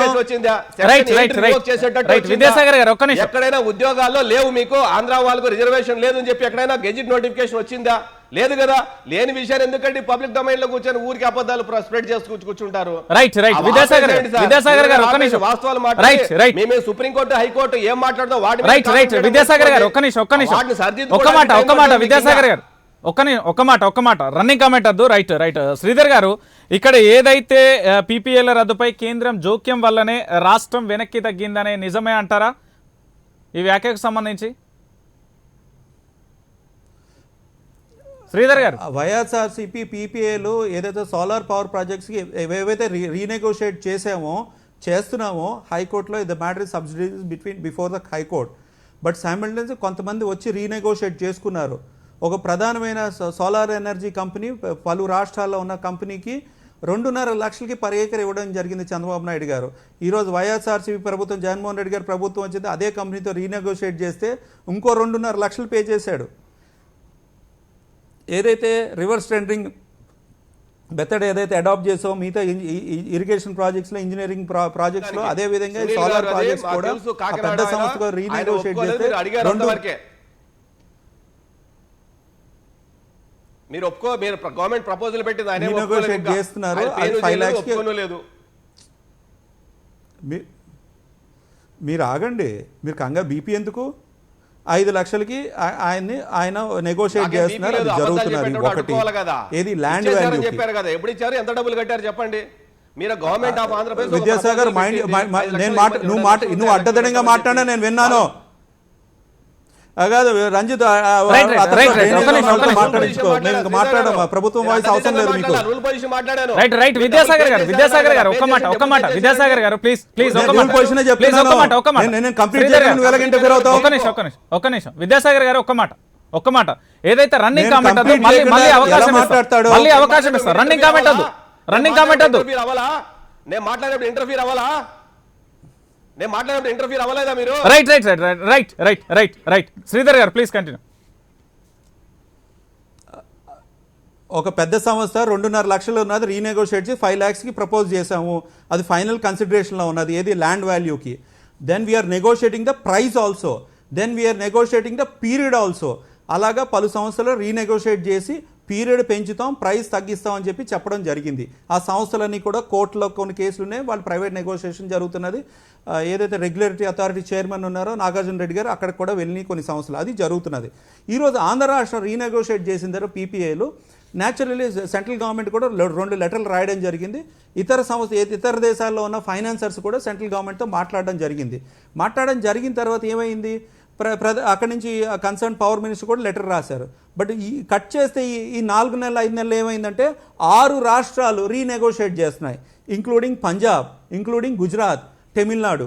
ఇంకో మాట, నరేంద్ర మోడీ గారు ఫస్ట్ టైం చీఫ్ మినిస్టర్ అయిన తర్వాత రెండోసారి ఎలక్షన్ గెలిచిన తర్వాత ఫస్ట్ ఫైల్ రీనెగోషియేట్ చేసింది పవర్ పర్చేస్ అగ్రిమెంట్సే. నరేంద్ర మోడీ గారు ఫస్ట్ టైం చీఫ్ మినిస్టర్గా ఉండేటప్పుడు ఆయన 14 రూపీస్ 15 రూపీస్ పర్ యూనిట్ ఇచ్చేవారు, హయ్యెస్ట్ ఇన్ ఇండియా ఇచ్చేవారు. ఆ రోజుల్లో పవర్ కట్ ఉండేది భారతదేశం అన్ని రాష్ట్రాల్లో. ఆయన ప్రామిస్ చేసింది ఏంటంటే ఎంటర్ప్రెనర్స్కి, మా రాష్ట్రంలో గుజరాత్లో పవర్ కట్ ఉండదు, మీకు కంటిన్యూస్గా 24/7 పవర్ ఇస్తామని చెప్పి ఆ రాష్ట్రంలోనే ఫస్ట్ టైం ఇండస్ట్రియల్ యూజర్స్కి, డొమెస్టిక్ యూజర్స్కి అగ్రికల్చర్ ఫీడర్ లైన్స్ సెపరేట్ చేయడం జరిగింది. క్రమేపీ మిగతా రాష్ట్రాలు కూడా, అన్ని రాష్ట్రాలు కూడా ఇండస్ట్రియల్ డొమెస్టిక్ యూజర్స్కి ఒక విధంగా ఒక లైన్ ఫీడర్ లైన్స్, అగ్రికల్చర్కి ఫ్రీ పవర్ ఇస్తున్నాం కాబట్టి దానికి వేరే ఫీడర్ లైన్స్ క్రియేట్ చేయడం జరిగింది. తర్వాత ఒక్క నిమిషం, జయలలిత గారు కూడా చనిపోక ముందర సీఎం అయ్యారు, అంత ముందర కూడా ఒకసారి సీఎం అయ్యారు. సీఎం అయిన తర్వాత మళ్ళీ చనిపోయే టైంకి రెండోసారి సీఎం అయినప్పుడు లాస్ట్లో ఫస్ట్ ఫైల్ టేబుల్ మీద రీనెగోషియేట్ చేస్తే పీపీఎల్ రీనెగోషియేట్ చేశారు. ఆవిడ కొంచెం స్ట్రాంగ్గా ఉంటారు కాబట్టి అన్ని పవర్ పర్చేస్ అగ్రిమెంట్ రీనెగోషియేట్ చేశారు. ఆవిడే సైన్ చేశారు ఎర్లియర్ సీఎంగా ఉండేటప్పుడు. క్రమేణా 1 ఇయర్లో ఆవిడ చనిపోయారు. ఈరోజు 6 రాష్ట్రాలు రీనెగోషియేట్ చేసిన పవర్ పర్చేస్ అగ్రిమెంట్ రీనెగోషియేట్ చేస్తున్నాయి కూడా మిగతా రాష్ట్రాలు. అంటే మమ్మల్ని ఫాలో అవుతున్నారు. దిశ సంఘటన శంషాబాద్, హైదరాబాద్లో అయితే, తెలంగాణ రాష్ట్రంలో అయితే దిశ యాక్ట్ ఆంధ్ర రాష్ట్రంలో తీసుకుని రావడం జరిగింది. మిగతా రాష్ట్రాలన్నీ ఫాలో అవుతున్నాయి ఏ విధంగా చేయాలని. ఆంధ్ర రాష్ట్రంలో వీక్లీ ఆఫ్ పోలీస్కి ఇస్తూ ఉంటే అది నరేంద్ర మోడీ గారు కూడా నోటీస్ చేసి మిగతా రాష్ట్రాల్లో కూడా ఈ విధంగా పెడితే బాగుంటుందని చర్చిస్తున్నారు. చాలా అంశాల్లో జగన్మోహన్ రెడ్డి గారికి ఉన్న ఎక్స్పీరియన్స్ అని, what ever is family background అని చాలా అంశాల్లో ఆయన డెసిషన్స్ రైతు బంధు లేదా ప్రగతి. శ్రీధర్ గారు ఒక్క మాట మనం లోతుగా చర్చిద్దాం. రైట్, ఒక్క నిమిషం రైట్ ఒక్క మాట లోతుగా చర్చిద్దాం. రైట్, విల్సన్ గారు, మీరేదైతే పీపీఎల్ రద్దుపై కేంద్రం జోక్యం వల్లనే రాష్ట్రం వెనక్కి తగ్గిందని అంటే ప్రతిపక్షాలు ఆరోపణలు చేస్తున్నప్పటికీ కూడా లేదు, మమ్మల్ని ఆదర్శంగా తీసుకొని మాత్రమే మిగతా రాష్ట్రాలు, మీరు అధికారంలో ఉన్న పార్టీల అయితే భారతీయ జనతా పార్టీ అధికారంలో ఉన్న రాష్ట్రాలలో కూడా ముందడుగు వేస్తుంది అనేది వైసీపీ వాదన. దీనికి ఏం చెప్తారు? మేము పీపీఎల్ రద్దు అనేది ఖచ్చితంగా వ్యతిరేకించామండి. అది జాతీయ అంతర్జాతీయ బ్యాంకులతో అవగాహనతో కూడుకునే వ్యవహారం. కాకపోతే వైసీపీ వాళ్ళ వ్యాఖ్యానం వాళ్ళు చేసుకుంటారు, దానికి మాకు సంబంధం లేదు. ఇక్కడ ఆంధ్రప్రదేశ్ వరకు మేము స్పష్టంగా మా వైఖరి మేము ప్రకటించాం. కాబట్టి ఆంధ్రప్రదేశ్ లో మరి పోలవరం రివర్స్ సెంటరింగ్ విషయంలో కానీ, పీపీఎల్ రద్దు విషయంలో కానీ మేము చాలా స్పష్టంగా మా వైఖరి వ్యక్తం చేశాము. మరి మా మాట వినకుండా వాళ్ళు ముందుకెళ్తా ఉన్నారు. దానికి సంబంధించిన పరిణామాలు భవిష్యత్తులో అర్థమవుతాయి. ఏదేమైనా మేము ఒకటే చెప్పదలుచుకున్నామండి, ప్రజలకి జవాబుదారీగా ప్రభుత్వం ఉంటే మేము ఖచ్చితంగా సూత్రబద్ధంగా మంచిని దాన్ని సపోర్ట్ చేస్తాం. ఎక్కడైనా సరే ప్రజా వ్యతిరేక నిర్ణయాలు తీసుకున్నప్పుడు ఖచ్చితంగా వ్యతిరేకిస్తాం, అందులో సందేహం లేదు. కానీ ఇంకా మిగిలిపోయిన సమస్యల పరిష్కారంలో కూడా రాష్ట్ర ప్రభుత్వం ముందుకెళ్లాల్సిన అవసరం ఉంది. ముఖ్యంగా రాష్ట్రంలో దళితుల పట్ల కంటిన్యూటీగా జరుగుతున్న ఈ ఏదైతే దాడుల పట్ల మరి రాష్ట్ర ప్రభుత్వం, అదేవిధంగా హోంశాఖ మంత్రి, ఇతర మంత్రులు కూడా స్పందించి సరైన రీతిలో వాళ్ళు వ్యవహార శైలి ముందు తీసుకెళ్లాలని కూడా కోరుకుంటున్నాం. కోర్టు దగ్గర ఎన్నిసార్లు అభిశంసించబడ్డం కానీ, లేకపోతే మరి ఆ విధంగా వ్యాఖ్యానాలు చేసుకోవడం పరిస్థితి రాకుండా చూసుకుంటే, అంటే విల్సన్ గారు ఒక్క మాట ఇక్కడ భారతీయ జనతా పార్టీ మీద యనమల రామకృష్ణుడు పరోక్షంగా ప్రత్యక్షంగా కూడా విమర్శ చేసినట్టే. ఎందుకంటే ఈ 2 బిల్లుల వివాదాస్పద అంశంలో కేంద్రం ఎందుకని జోక్యం చేసుకోవడం లేదనేది మన అందరి ప్రశ్న అంటూ కూడా తన వ్యాఖ్య చేశారు. ఈ వ్యాఖ్యకి ఏంటి అర్థం, ఆంతర్యం ఏంటి? అది చెప్తున్నా కదండి, గవర్నర్ కోర్టులో బంద్ ఉంది. ఆయన ఏం చేస్తాడో తెలియకుండా మేము ఎట్టి వ్యాఖ్యానం చేస్తాం? ఖచ్చితంగా గవర్నర్ గారు తీసుకునే నిర్ణయం ఎలాంటిదో ఎదురు చూస్తాం. ఇప్పుడు గవర్నర్ గారు ఎలక్షన్ కమిషన్ విషయంలో ఆ నిర్ణయం తీసుకున్నారు, పాజిటివ్ గా మీరు మూవ్ కమ్మని. తీసుకోలేదు రాష్ట్ర ప్రభుత్వం, దాని మీద వెయిట్ అండ్ సీ మెథడ్ అవలంబిస్తాం. అన్నిటికీ ఒకే రోజు స్పందించాల్సిన అవసరం లేదు కదా. కాబట్టి వేచి చూసే వ్యవహార శైలిలోనే భారతీయ జనతా పార్టీ ఉండదు తప్ప తొందరపడి మేము ఏది కూడా మాట్లాడడం అది సరైన శైలి కాదు. అదేవిధంగా యనమల రామకృష్ణ గారు ఆయనకి ఆందోళన ఉండొచ్చు, వెంటనే కేంద్రం స్పందించమని. కేంద్రం రాష్ట్రాల మధ్య సత్సంబంధాలు ఉండాలని కోరుకుంటున్నాం కాబట్టి ఫ్యూడల్ మరి కంట్రీగా మన ఉంది కాబట్టి ఆ రాష్ట్రాలకు సంబంధించి వాళ్ళకి సంబంధించిన హక్కులు గౌరవిస్తూనే ప్రజలకు సంబంధించిన హక్కులను కూడా రెస్పెక్ట్ చేయాలని కోరుకుంటాం. అది కాలం తెలియజేస్తుంది. మా Right, వ్యవహార right, శైలి right. ఎలా ఉంటుంది, మేము ఏ విధంగా స్పందించాలి, ఎప్పుడు ఏ నిర్ణయం తీసుకోవాలనేది మా పార్టీ పెద్దలు ఢిల్లీ వాళ్ళు ఎప్పటికప్పుడు అబ్జర్వ్ చేస్తున్నారు. పరిస్థితిని బట్టి ఖచ్చితంగా స్పందిస్తారు. కాబట్టి భారతీయ జనతా పార్టీ నిద్రపోతూ ఉంటుందని మాత్రం ఎవరు అనుకోవాల్సిన అవసరం లేదు. సరైన రీతిలో, సరైన టైంలో, సరైన సందర్భాన్ని చూసి మేము స్పందిస్తాం. అందులో ఏమి ఇంకో రకంగా ఆలోచించాల్సిన అవసరం లేదని కూడా తెలియజేస్తాం. రైట్ రైట్ రైట్ శ్రీధర్ గారు ప్లీజ్ చెప్పండి. నేను అడిగింది ఏంటంటే, నేను చెప్పింది ఏంటంటే, విల్సన్ గారు సమాధానం చెప్పింది ఏంటంటే 6 రాష్ట్రాలు రీనెగోషియేట్ చేస్తున్నారు already. All solar and wind energy power projects, non conventional energy projects అన్నీ కూడా రీనెగోషియేట్ చేస్తున్నారు. ఒక ప్రధానమైన సంస్థ ఆల్రెడీ పంజాబ్లో రీనెగోషియేట్ చేసింది. ఆ ప్రధానమైన కంపెనీ ఏంటంటే టాటా కంపెనీ. టాటా కంపెనీ వాళ్ళకి రెండు అగ్రిమెంట్స్ ఉన్నాయి పంజాబ్లో. ఒకటి ఎగ్జిస్టింగ్ అగ్రిమెంట్ ఉన్నది, రెండోదేమో ఫ్యూచర్ అగ్రిమెంట్ ఉన్నది. ఎగ్జిస్టింగ్ అగ్రిమెంట్ని రీనెగోషియేట్ చేస్తున్నారు పంజాబ్ గవర్నమెంట్. టాటా కంపెనీ సెబీకి, అంటే షేర్ మార్కెట్లో వాళ్ళు షేర్స్ ట్రేడ్ అవుతున్నాయి కాబట్టి షేర్ మార్కెట్ కూడా సెబీకి కూడా ఇంటిమేట్ చేయడం జరిగింది. ఏమని ఇంటిమేట్ చేశారంటే, ఎస్ పలానా కంపెనీకి రీనెగోషియేట్ చేస్తున్నారు పలానా రాష్ట్రాల్లో ఇంక్లూడింగ్ పంజాబ్. దానివల్ల పెద్దగా శ్రీధర్ గారు ఒక్క నిమిషం విల్సన్ గారు ఏదైనా లాస్ ఉన్న అంటే నేను అనేది ఏంటంటే విల్సన్ గారు దాని మీద Right, Wilson గారు, please. కూడా మెన్షన్ చేయడం Right, right. సమాధానం చెప్తారు. టాటా కంపెనీ. రైట్ విల్సన్ గారు. నేను చెప్పాను కదండి, గతంలో సంబంధిత కేంద్ర మంత్రి గాడ ఈ అంతర్జాతీయ బ్యాంకులు, జాతీయ బ్యాంకులు, వీటన్నిటి జమిలీగా బ్యాంకులు రుణాలు గట్ట తీసుకొని ఉంటారు. వీటిని రద్దు చేస్తే మన దేశం సంబంధించి అస్తిత్వము, దేశం సంబంధించి ప్రతిష్ట గాడి దెబ్బతింటుంది. ఈ విషయంలో మీరు తొందరపడద్దని చెప్పి చెప్తున్నాం. అది కేంద్ర మంత్రి గతంలో చేసిన ప్రకటన, మీడియాలో చేసిన ప్రకటన. ఇప్పుడు ఇతర రాష్ట్రాల గురించి మన శ్రీధర్ గారు చెప్తున్నారు. ఇతర రాష్ట్రాల గురించి ఇతర రాష్ట్రాల్లో ఉండే రాజకీయ పార్టీలు చర్చిస్తాయి. ఆంధ్రప్రదేశ్ లో జరిగిన దాని మీద ఆల్రెడీ కేంద్రం స్పందించింది. దానికి తదనుగుణంగా వెళ్ళమని మేము కోరుతున్నాం. రైట్ విజయ్ కుమార్ గారు, దాని మేరకే దాన్ని మేము ధృవీకరించి, మరి ఎప్పుడు కూడా ఏదైతే ఒప్పందదారులు ఉంటారో వాళ్ళు ఎవరు కూడా ఇబ్బంది పడకుండా, నష్టపోకుండా చేయాలంటున్నాం. ఆంధ్రప్రదేశ్ లో ఒకవేళ సరైన నిర్ణయం తీసుకోకపోతే అదే నేను ఇతర రాష్ట్రాలు తీసుకోమని లేదు కదా. ఒకవేళ ఇక్కడ తప్పు జరగకపోతే అక్కడ కూడా తప్పు జరగకూడదని మనం కోరుకోవాలి కదా. కాబట్టి భారతదేశంలో ఒకవేళ ఈ తప్పు ఇతర రాష్ట్రాలు చేస్తే అది కూడా తప్పే అవుతుంది. కాబట్టి కేంద్ర ప్రభుత్వం వైఖరిని మీరు అర్థం చేసుకుని కేంద్ర ప్రభుత్వంతో చర్చలు జరిపి మీరు తీసుకోండి. బ్యాంకులు దానికి సంబంధించిన ఒప్పందాలు ఉన్నాయి, వీటన్నిటిని కూడా మనం అవహేళన చేయకూడదు. రఘురామరాజు గారే పీపీఎల్ రద్దు మీద గతంలో రైట్ ఒక నిమిషం ఆర్టీ విల్సన్ గారు ఒక నిమిషం. రైట్ విజయ్ కుమార్ గారు, ఇక్కడ ఈ 2 బిల్లులపై ఆర్టికల్ ఏదైతే 200 కానీ 201 కానీ ప్రకారం రాష్ట్రపతి ఆమోదం తీసుకోవాలనే ఆ ప్రశ్నను కూడా తలెత్తారు. ఈ రాష్ట్రపతి ఆమోదానికి సంబంధించి ఎందుకు గవర్నర్ దగ్గరనే ఈ 2 బిల్లులను ఏదైతే ఆర్టికల్ 200 కింద ఇక్కడ కేంద్రానికి పంపకుండా ఎందుకు ఇంత తీవ్రత జాప్యం చేస్తున్నారనే ప్రశ్న కూడా లేవనెత్తారు. దీంట్లో రాజకీయ ఆంతర్యం ఏమైనా ఉందని భావిస్తున్నారా విజయ్ కుమార్ గారు? మాకు తెలిసినంత రాజకీయ ఆంతర్యం కన్నా ఏంటంటే అండి, ఇలాంటి విషయాల్లోని ఇప్పుడు వైఎస్ఆర్సీపీ పార్టీ చిన్నపిల్లల్ని అడిగినా ఈ రాష్ట్రంలో ఎగైనెస్ట్ కాన్స్టిట్యూషన్ వెళ్తుంది అనేది ప్రతి ఒక్క దీంట్లో తెలుస్తూ ఉంది. వాళ్ళకి కోర్టులైనా, హైకోర్టులైనా, సుప్రీంకోర్టులైనా ఎక్కడ కూడా వాళ్ళకి కనీసం ఇది లేదు. వాళ్ళు ఊరికే అంటే ఏదో చదవడం వరకు చదువుతూ ఉంటారు, కాన్స్టిట్యూషన్ అంటారు, ఇదంటారు, అదంటారు, కానీ అందులోని ఎంతవరకు ఎంత లూప్ హోల్స్ లోంచి ముందుకెళ్ళిపోవాలన్న ప్రయత్నంలో చేస్తూ ఉంటారు తప్పితే వాళ్ళు పట్టుకునేదే. మనం లాస్ట్ టైం కూడా ఈ కలర్ పెయింట్ల గురించి మనం చూసాం. పెయింట్ల గురించి ఒక హైకోర్టులో ఇస్తే కిందనేమో మరీ అందరూ చెవుల్లో పువ్వులు పెట్టుకున్నట్టు కిందన ఒక బురద కలర్ రాసేసి మార్చేసాము అంటే ఎంత దారుణంగా ఉంటుందో అలా ఉంటుంది అనమాట.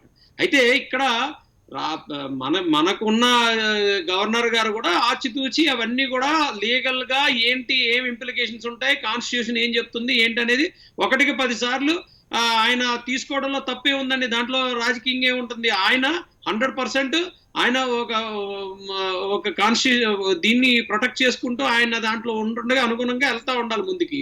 వీళ్ళేదో వైఎస్ఆర్సీపీ చెప్పేసినట్టు చేస్తే అయిపోతుందా? మొన్న ఆయన ఒక లెటర్ రాయడం అనేది ఎంత దీంట్లోకి వెళ్ళిపోయాం అనేది మనం అర్థం చేసుకోరు. అయితే మేము వెయిట్ చేస్తున్నాం. మేము కూడా బీజేపీ, జనసేన 2 వెయిట్ చేస్తుంది. వెయిట్ చేసి మేము అయిన తర్వాత మేము రెస్పాండ్ అవుతాం. 100% కాన్స్టిట్యూషన్ ప్రొటెక్ట్ చేస్తారు, కాన్స్టిట్యూషన్ నుంచే వెళ్తారు అనేది 100% మాకున్న నమ్మకం. అయితే ఇక్కడ ఇంకా ఇది కూడా పీపీఎల్ గురించి మాట్లాడుతూ శ్రీధర్ గారు పాపం విల్సన్ గారిని మాట్లాడుతున్నారు, పరిశీలిస్తున్నారు, నిర్ణయం తీసుకున్నారు. ఈ రెండింటికి చాలా తేడా ఉంది కదండి. వాళ్ళు పరిశీలిస్తున్నారు అనే దాని మీద డెఫినెట్ గానండి ఎగ్గొట్టడానికి ఒక రాష్ట్రంలోని పేమెంట్లు పే చేసే దగ్గరేమో ఎగ్గొట్టడానికి తగ్గించేయడానికి ఒక రాష్ట్రం తీసుకుంది కాబట్టి మనం తీసుకుంటామని చెప్పడంలో తప్పు. వాళ్ళు డెఫినెట్ గా అడ్వాంటేజ్ తీసుకుంటారు, అందరూ అలా తీసుకోరు కదా. అయితే ఇక్కడ శ్రీధర్ గారు కానీ వైఎస్ఆర్సీపీ పార్టీ లో వ్యక్తులు ఏదైతే ప్రభుత్వంలో కీలకంగా ఉన్నారో వాళ్ళు నిర్ణయం వాళ్ళు ఆలోచించాల్సింది, వాళ్ళు దృష్టిలో ఉంచుకోవాల్సింది ఒకటేనండి, brand image of Andhra Pradesh state government ఎక్కడ వరకు దిగజారింది మొత్తం ప్రపంచంలో అనేది గుర్తుపెట్టుకోవాలి. అది ఆ బ్రాండ్ ఇమేజ్ ని మీరు తీసి పారేస్తున్నారు. సాక్షాత్తు నిర్మలా సీతారాం గారు లాంటి వాళ్ళు పెద్ద పెద్ద వ్యక్తులు కూడా అక్కడి నుంచి మాట్లాడడం జరిగింది. ఎందుకంటే వాళ్ళందరూ కూడా డైరెక్ట్ గా సెంట్రల్ గవర్నమెంట్. ఒకసారి సార్ రంజిత్ గారు, ఒకసారి నేను మాట్లాడుతున్నాను కదా, మనం మోడీ గారేమో మన బ్రాండ్ ఇమేజ్ ని government of India brand image ని మొత్తం ప్రపంచ దేశాల్లోనే మనం పెంచుకుంటూ మనం వస్తూ ఉంటే, మనం ఎక్కడైతే పీపీలు ఎక్కడైతే అగ్రిమెంట్స్ ఉన్నాయో ఆంధ్రప్రదేశ్ రాష్ట్రం అక్కడ తుంచుకుంటూ దిగజార్చుకుంటూ వెళ్తుంది అనేది అందరికీ అర్థమైంది. ఇంకొకటి కూడా అనేకమైన విషయాలు ఈ చట్టాల గురించి వాటి గురించి మాట్లాడుతున్నారు. అయితే మీరు ఏదైతే దిశ చట్టం గురించి, దిశ పోలీస్ స్టేషన్ గురించి మీరు మాట్లాడే అర్హత కూడా లేదండి. మీరు పెట్టొచ్చు గాక కాదనట్లా, వాటికి లోతుగా మనం పరిశీలించి మనం డిబేట్కి వెళ్తే ఎన్ని విషయాలు బయటకు వస్తాయి. ఈ రోజు ఏదైనా చట్టం తీసుకొచ్చినప్పుడు ఒక స్ట్రాంగ్ మెసేజ్ జనాలకి ఇవ్వాల్సిన బాధ్యత అయితే ప్రభుత్వాల మీద ఉంది. మీరు తెచ్చిన చట్టం ఎంత స్ట్రాంగ్ ఉండాలంటే కనీసం ఏదైతే తప్పు జరుగుతుందో ఆ తప్పుకి ఏదైతే శిక్ష పడుతుందో ఆ తప్పు ఎంత కఠినంగా ఉంటుంది అనేది భయం పడాలి. అప్పుడు చట్టాలు తీసుకొచ్చిన దానికి విలువ ఉంటుంది. మీరు ఈ మధ్య కాలంలో ఇలాంటి సంఘటనలు ఎన్ని జరిగాయో మీకు తెలీదా? వాళ్ళందరినీ మీరు అరెస్ట్ చేసుకుంటూ పోయారా? లేకపోతే వాటి మీద నిర్ణయం ఏమి మీరు డెవలప్మెంట్స్ ఉన్నాయి, అందులో ఏమంత శిక్షించారు, ఎంత స్ట్రాంగ్ గా జనాల్లోకి వెళ్ళింది, ఎంత భయపడుతున్నారు, దాని మీద ఉంటది. దిశ చట్టం తెచ్చేసాం లేకపోతే మమ్మల్ని వేరే వాళ్ళు ఫాలో అయిపోతున్నారు అని శ్రీధర్ గారు సంకలు గుద్దేసుకోవడం కాదు, జనాల్లో ఆ భయం కలగాలి. ఆ భయం కలిగేటట్టు మీరు తీసుకురావాలి. రైట్ విజయ్ కుమార్ గారు ఒక్క మాట చిన్న ఇంటరప్ట్. విజయ్ కుమార్ గారు, పార్టీలు భయపెట్టడాలు, అపోజిషన్ పార్టీలు భయపెట్టడాలు, మేము ఏది చెప్తే అదే మీరు చేస్తే మిమ్మల్ని తీసుకెళ్తాం, ఇక్కడ ఏదన్నా వాట్సాప్ లోని జస్ట్ షేర్ చేస్తే అతను ఇక్కడ అరెస్ట్ చేసి కర్నూలుకి నంద్యాలకి తీసుకెళ్లి జడిపించడాలు కాదు. ఇలాంటి దిశా చట్టాలు నేను రిక్వెస్ట్ చేసి అడుగుతున్నాను మిస్టర్ శ్రీధర్ గారిని, దిశా చట్టాన్ని తీసుకొచ్చినప్పుడు మీరు అవతల వాడు మళ్ళా ఇంకొకటి ఎవడన్నా ఉంటే భయపడాలి, పొయ్యాలి, మళ్ళా మామూలుగా ఉండకూడదు. అలాంటి చట్టంలో అంత స్ట్రిక్ట్ గా ఉండాలి. అప్పుడు మీరు చెప్పండి. రైట్ విజయ్ కుమార్ గారు ఒక్క మాట ఇక్కడ ఏదైతే రాజధానుల వ్యవహారానికి వచ్చినప్పుడు విద్యాసాగర్ గారు ఒక్క నిమిషం అండి, మీ దగ్గరికి వస్తాం. రైట్, ఇక్కడ విజయ్ కుమార్ గారు రాజధానుల వ్యవహారానికి వచ్చినప్పుడు ప్రధానంగా కూడా ఇక్కడ కార్యనిర్వాహక రాజధానిని విశాఖకు తరలించే చర్యలకు చట్ట విరుద్ధమైనదిగా ప్రకటించాలని కోరుతూ ఇటు అమరావతి పరిరక్షణ సమితి దాఖలు చేసిన ఈ పిటిషన్ ఏదైతే ఉందో ప్రజాహిత వాద్యంలో తమను ప్రతివాదిగా చేర్చుకోవాలని కోరుతూ కూడా ఇటు ఏపీ సచివాలయ సంఘానికి సంబంధించిన అధ్యక్షుడు హైకోర్టులో అనుబంధ పిటిషన్ కూడా దాఖలు చేశారు. అయితే ఇక్కడ కీలక అంశం ఏంటంటే రాజధాని తరలింపుకు ఏ ఒక్క ఉద్యోగ సంఘాలు కూడా వ్యతిరేకించలేదని తెలిపారు. దీన్ని ఏ విధంగా చూడొచ్చు? సార్ ఇప్పుడు రంజిత్ గారు వాస్తవానికి రెండు అంటే వీళ్ళేంటో మామూలుగా వీళ్ళకి నోటుకు వచ్చింది వీళ్ళు మాట్లాడుతున్నారు, ఇంతకు ముందు ఒకలా మాట్లాడు ఇప్పుడు ఒకలా మాట్లాడారు. కాకపోతే రియల్ గా ప్రాబ్లం ఎక్కడ వస్తుందంటే, ఫస్ట్ ప్రాబ్లం ఎక్కడ వస్తుందంటే ఈ ఎవరైతే రైతులు భూములు ఇచ్చారో వాళ్ళు పాపం అన్యాయం అయిపోయి ఉన్నారు, వాళ్ళ దగ్గర ఫస్ట్ ప్రాబ్లం. రెండో ప్రాబ్లం ఎక్కడ వస్తుందంటే అంత ఈజీ కాదండి. ప్రజలు మామూలు నార్మల్ కామన్ మ్యాన్ ఒకసారి సెక్రటేరియట్కి వచ్చి పని చేసుకోవాలి అనుకుంటే వాళ్ళ నాయకుడు అసెంబ్లీకి వెళ్ళినప్పుడు వాడితో పాటు వచ్చి పని చేసుకుని వెళ్ళడం ఈ రోజు వరకు ఉంది, అన్ని రాష్ట్రాల్లో ఉంది. అయితే ఈ రోజు అసెంబ్లీ ఒక దగ్గర అంటే విజయ్ కుమార్ గారు ఒక్క మాట చిన్న ఇంటరాక్ట్ ఏంటంటే ఇక్కడ విపక్ష పార్టీలు అన్ని కూడా ఆరోపణలు చేస్తున్నాయి, కానీ ఉద్యోగ సంఘాలు మాత్రం మేము ఎక్కడ వ్యతిరేకించడం లేదు అనే ఆరోపణలు ఇక్కడ ఒక కీలకం ఆంతర్యం ఉంది. ఓకే సార్, వస్తున్నా పాయింట్ కి వస్తున్నా. రైట్. అయితే నార్మల్ పర్సన్ రెండు ప్లేసుల దగ్గరికి తిరగాల్సిన పరిస్థితి అయితే వస్తుంది. నేను అక్కడ లేని ఇక్కడ, ఇక్కడ లేని అక్కడ అని మాటలు ఇదవుతా ఉంటది.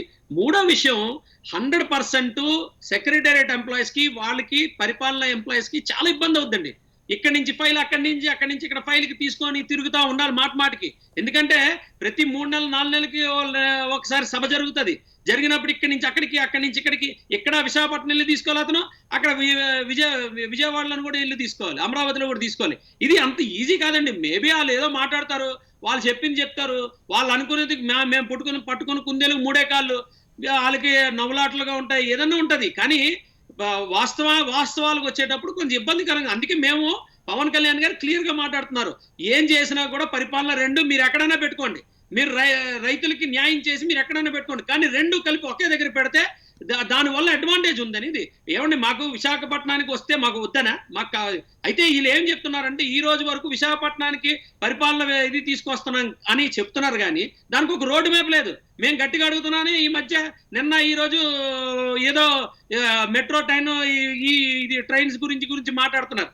సార్ ఒక్కటి వాస్తవం రంజిత్ గారు, విశాఖపట్నానికి ఈ రోజు ఏదో కొత్తగా 4 ఆఫీసులు చేస్తే చేసేది ఏమి ఉండదు, అది అందరికీ తెలుసు. ఎందుకంటే విశాఖపట్నంలో ఒక 300-400 సంవత్సరాల క్రితం నుంచి బిల్డింగ్లు ఉన్నాయి, పెద్ద బిల్డింగ్లు, పెద్ద ఆఫీసులు రన్ అయిన. ఎన్నో ఫ్రెంచ్ వాళ్ళు రన్ చేశారు, తర్వాత బ్రిటిషర్స్ రన్ చేశారు. విజయ్ కుమార్ గారు విద్యాసాగర్ గారు, ఇక్కడ మీ పార్టీకి సంబంధించిన యనమల రామకృష్ణుడు చేసిన వ్యాఖ్యలలో ఏదైతే ప్రభుత్వానికి అడ్వైజ్ ఇస్తున్నారా, విమర్శలు చేస్తున్నారా, లేకపోతే మీరే రాజ్యాంగాన్ని ఇలా చేస్తే బాగుంటుందని మీరే ఇండైరెక్ట్గా గైడ్ చేస్తున్నారు? ఎందుకు ఈ ప్రశ్న అడుగుతున్నానంటే, ఈ 2 బిల్లుల అంశంలో రాష్ట్రపతి దృష్టికి నివేదించడం, ఆర్టికల్ 200 ప్రకారం ద్వారా రాష్ట్రపతికి ఆమోదం కోరడం మినహా గవర్నర్కు ప్రత్యామ్నాయం లేదు. ఈ వ్యాఖ్యలు మీరే ఎందుకు, అంటే గవర్నర్ నిర్ణయం తీసుకోలేదు, ఇక్కడ కేంద్రానికి పంపలేదు, లేదా రాష్ట్రపతికి పంపలేదు, వ్యవహారం అంతా గవర్నర్ రాజ్భవన్లో బంద్ అయితే ఉంది అంటే మీరు ఆరోపణలు చేసినట్లుగా, కానీ ఎందుకు ఇలాంటి ఆరోపణ వచ్చింది భావించవచ్చు? విద్యాసాగర్ గారు ప్లీజ్.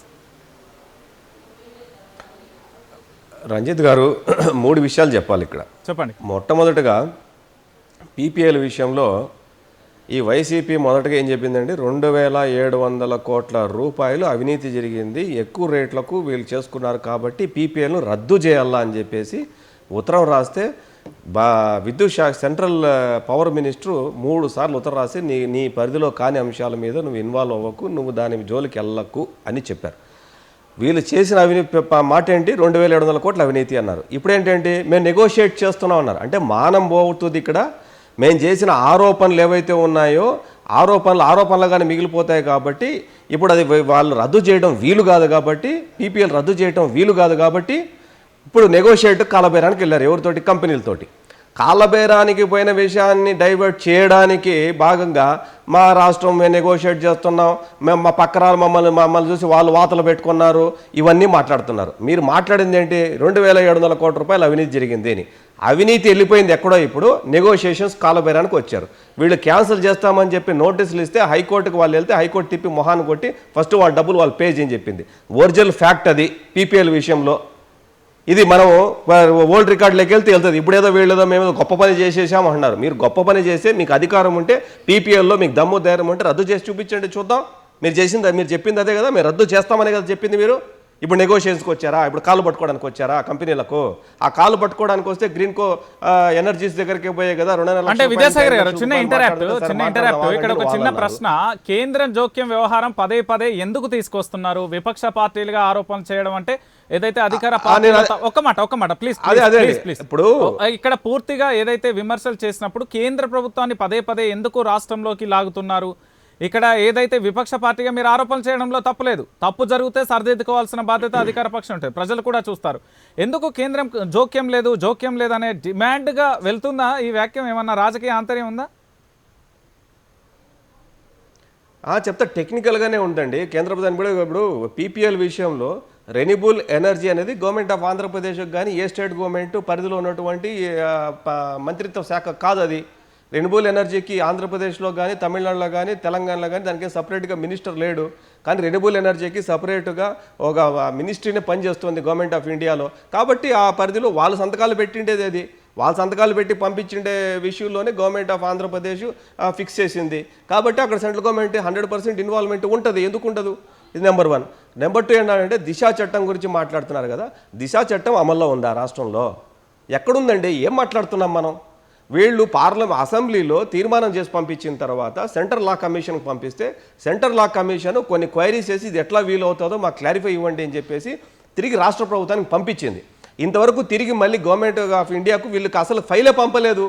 ఫైలు పంపాలా, పార్లమెంట్లో చర్చ జరగాల, ఎఫ్ కేటగిరీలో వీళ్ళు కొన్ని కేసులు తీసుకొచ్చారు, చేసిన తర్వాత ప్రెసిడెంట్ ఆఫ్ ఇండియాకు పంపించాలా, ప్రెసిడెంట్ ఆఫ్ ఇండియా దానికి ఆమోద ముద్ర వేసిన తర్వాత గెజిట్ నోటిఫికేషన్ ఇచ్చిన తర్వాత చట్టం అమల్లోకి వస్తుంది. ఏం మాట్లాడుతున్నామండి? దిశా చట్టం అంటే ఎక్కడుందండి దిశా చట్టం ఆంధ్రప్రదేశ్లో? ఎప్పుడన్నా ప్రెసిడెంట్ ఆఫ్ ఇండియా నోటిఫికేషన్ దిశా చట్టం నోటిఫికేషన్ ఇచ్చాడా? ఎన్ని అబద్ధాలు మాట్లాడతాం మనం టీవీ ముందర కూర్చొని? ఎన్ని మాట్లాడతాం మనం? దిశా చట్టం అన్నది, దిశా చట్ట ప్రకారం అనేది ఈ రాష్ట్రంలో ఎక్కడైనా టీవీలో స్క్రోలింగు, వీళ్ళు ఏదైతే ప్రెస్కి ఇచ్చేటప్పుడు దిశా చట్టం అని చెప్పి ప్రజలను ఎంతవరకు మిస్లీడ్ చేస్తారండి? ఇది దిశా చట్టం ఎప్పుడు అమల్లోకి వచ్చిందో దాని గెజిట్ నోటిఫికేషన్ ఎక్కడో చూపించండి ప్రెసిడెంట్ ఆఫ్ ఇండియాది. అన్ని అబద్ధాలే, మొత్తం అబద్ధాలే. ఒక్కటి నోరు తెరిస్తే నిజాలు ఉండవు వీళ్ళు మాట్లాడే మాటల్లో. మూడో విషయము, రాజధాని విషయంలో ఏదైతే మాట్లాడుతున్నామో, రాజధాని రైతులు కానివ్వండి, లేకపోతే ఇప్పుడు వీళ్ళు సచివాలయ ఉద్యోగులు కానివ్వండి, లేకపోతే కొంతమంది థర్డ్ పార్టీ వాళ్ళు కానివ్వండి, కొన్ని పొలిటికల్ పార్టీస్ కానివ్వండి, హైకోర్టులో కేసులు ఉన్నాయి. ఈ మధ్యనే రాజధాని రైతులు వాళ్ళు ఇట్లాగా గవర్నర్ దగ్గర ఉందండి అని చెప్పేసి ఒక పిటిషన్ ఫైల్ చేస్తే పెట్టుకుంటాడు, సంతకం పెట్టుకొని అంటే పెడితే ఏమవుతుంది? సమీక్ష చేసే అధికారం మాకుంది కదా, మేము సమీక్ష చేస్తామనేది. What is mean by it? అంటే గవర్నర్ సంతకం పెడితే 3 రాజధానులు అయ్యే పరిస్థితే గనక ఉండింటే ఈ రాష్ట్రాలు ఇండివిజువల్గా తీసుకొని ఈ పార్టీకి దేశం విచ్ఛిన్నమైపోయేది. ఇక్కడ మనం చట్టాన్ని, రాజ్యాంగాన్ని ఏమాత్రం అవగాహన ఉండే వ్యక్తులు ఎవరో కూడా ఈ రకంగా మాట్లాడరు. గవర్నర్ గారు సంతకం పెడితేనే అన్ని అయిపోయే పరిస్థితి ఉంటే సుప్రీంకోర్టులో అవసరం లేదు, ఇంకా పార్లమెంట్ అవసరం లేదు. ఇంకా ఒక్క నిమిషం రంజిత్ గారు, విల్సన్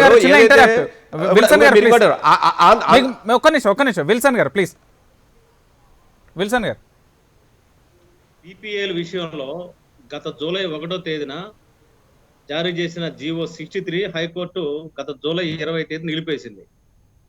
నేనేమంటానంటే, మీరు ధర్మాసనాన్ని రెస్పెక్ట్ చేయండి, కేంద్ర ప్రభుత్వాన్ని రెస్పెక్ట్ చేయండి. ఈపీఎల్ రద్దు అనేది మీరు ఒక్కళ్ళు అనుకుంటే జరిగేది కాదు, అది కేంద్ర ప్రభుత్వంతో లింక్డ్ ఉన్న అంశం. కాబట్టి మీరు దూకుడుగా వెళ్తే ఉపయోగం ఉండదు. దిశా చట్టం కూడా నేనేమంటాను, దిశా చట్టం అమలయ్యేలోపు అక్కడ దళిత మహిళ రాజమండ్రిలో అత్యాచారం గురి పోలీస్ స్టేషన్ బయట పడేస్తే దానికి సంబంధించి పూర్తిగా అందరిని అరెస్ట్ చేసినట్టు నాకైతే సమాచారం లేదు. ఇమీడియట్ గా పోలీసులు రెస్పాండ్ అయితే అది రాష్ట్ర ప్రభుత్వానికి స్వాభావిమానంగా ఉంటుంది. కాబట్టి ఆ విధంగా రెస్పాండ్ కానంత వరకు దిశా చట్టం అమల్లో ఉందని మనం అనుకోలేం. అయితే నేనేమంటానంటే, బేసిక్ గా తొందరపడి తీసుకునే ఏ నిర్ణయాలు కూడా ప్రభుత్వానికి మేలు చేయవు.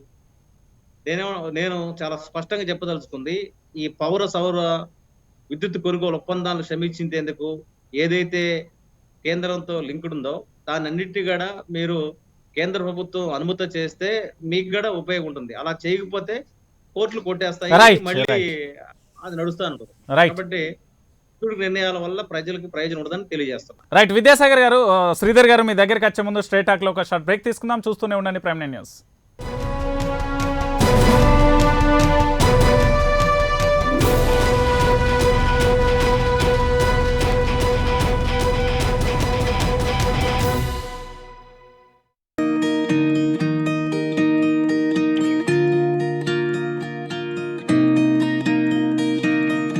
మణిపాల్ హాస్పిటల్ విజయవాడలో అన్ని జాగ్రత్తలతో పూర్తి స్థాయి ఓపీ, ఐపీ మరియు 24/7 ఎమర్జెన్సీ సేవలు అందుబాటులో కలవు. వివరాలకు సంప్రదించండి మణిపాల్ హాస్పిటల్ విజయవాడ, వారధి దగ్గర, Tadepalli. Phone 08662469 700 1800 102 Manipal hospitals lives on. Andhra Pradesh real estate నిర్మాణ రంగంలో అగ్రగామి సంస్థ రాఖీ ఎవెన్యూస్ ప్రైవేట్ లిమిటెడ్ వారి మరొక ప్రతిష్టాత్మక project Chandrika Ayodhya. 2 BHK 3 BHK apartments, Gannavaram, Vijayawada. Vijayawada airport కు అతి చేరువలో, నేషనల్ హైవేకి సమీపంలో ఐటీ హబ్ గా ప్రఖ్యాతిగాంచిన గన్నవరం నందు అన్ని రకాల అత్యాధునిక సదుపాయాలతో సామాన్య మధ్యతరగతి ప్రజలకు అందుబాటులో club house, gym, yoga room, indoor games, conference hall, supermarket, swimming pool మరియు హాస్పిటల్ మరెన్నో సదుపాయాలు కలిగిన Chandrika Ayodhya 2 BHK 3 BHK apartments. Bookings కొరకు మరియు ఇతర వివరాలకు సంప్రదించండి 7093887257 6309835299. రాఖీతో సంబంధం అంతులేని ఆనందాలకు ఆరంభం. మాస్క్ లేకుండా బయటికి వెళ్ళకండి. లలిత జ్యువెలరీలో ధరలు కంపేర్ చేయకుండా నగలు కొనకండి.